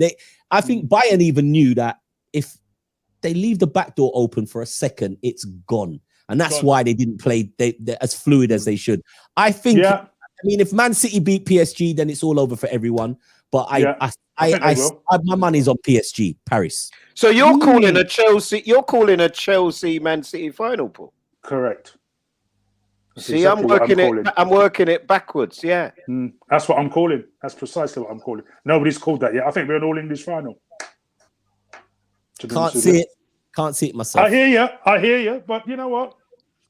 But it's a strange season. It's a shame because you know what? I'll tell you what I love because I don't really come on a lot of these because everybody wants to talk so much about the football, but I don't get enough time just to talk football, you know. Because ultimately, I am a football man.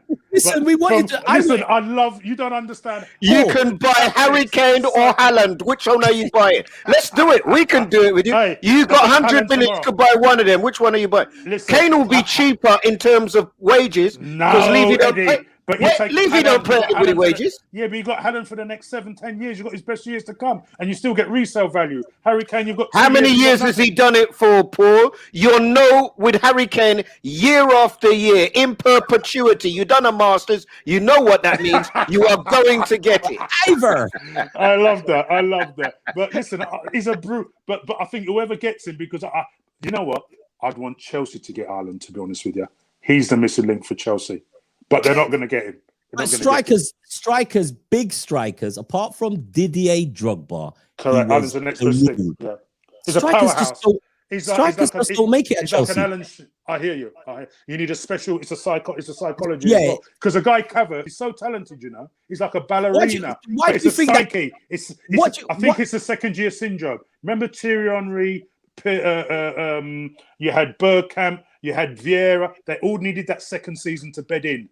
That's what needs this brother. He needs a second season. Trust me. Because talent. What about Mbappe? What about Mbappe? Where does he go? Oh, gosh. He's not going anywhere. He's not going anywhere. No, they'll get rid of the other one before him. He has become their star. Absolutely, Eddie. Mbappe ain't going. I mean, listen, he's the best in the world now. He's unbelievable. Unbelievable. Best in the world now. Forward. He's ready. He's ready made. I mean, he's got the whole lot. And what's impressed me? His maturity physically as well. Also with Haaland. But Haaland's more power. You know, Mbappe's more explosive. He's got the physicality, but he's got the explosion of Thierry Henry and the finishing of Henry. So, you know, when he's got the all-round physicality, movement, he plays with his back to the goal. He can take it over his shoulder as well. So you say Mbappe is number one striker in the world now? Absolutely. You got a problem with it? Have you got a problem with that, Robo? No, I agree with him. Nobody to touch him. I agree with him. I listen. I like Haaland. I see something in Haaland. But I think he's great in the context of the Premier League. You know, I think he'd be great because it's his power, isn't it? His game's about power. He's a top class version of Alan Shearer. I would have liked to see that Polish boy Lewandowski come to England. You know, because he's doing it. What's he now, Rodders? 34, and he's still banging them away. Good player. Very, very good player. We can't hear you, Rodders. Rodney, your mic is switched off. Your mic switched off, Rodney. I was saying Lewandowski missing in that first leg was probably critical to that time as well. Do you know what I mean? Agreed. He's talismanic for them. But yeah, I'd love to see him, but I don't think he'll come now. No, it's finished, isn't it? It's finished. Yes, brother. What are you talking about? Give me your question, Ernie. Let me just ask you one question. Hey, Liverpool. Sit down, Liverpool. Paul, give me your verdict on this Phil Foden geezer. Why do you want to talk about Foden in terms of talent? Yeah, because I'm comparing him. How old is Foden? He's a good player. 20. Hold on. 20. Great talent. 20. We're blessed. And how old is Mbappe? Unbelievable. 22. How old is Mbappe? 22. He's right, 22, Mbappe. They're the same age group, right? Why are you comparing apples and oranges, Ernie? Because everybody's gassing about this Foden. He's a good player. Very, very good player. He's a very good player. Ernie, take your blinkers off. Phil Foden is a player. Phil Foden and Bukayo Saka, them two are the future. Just forget it, Ernie.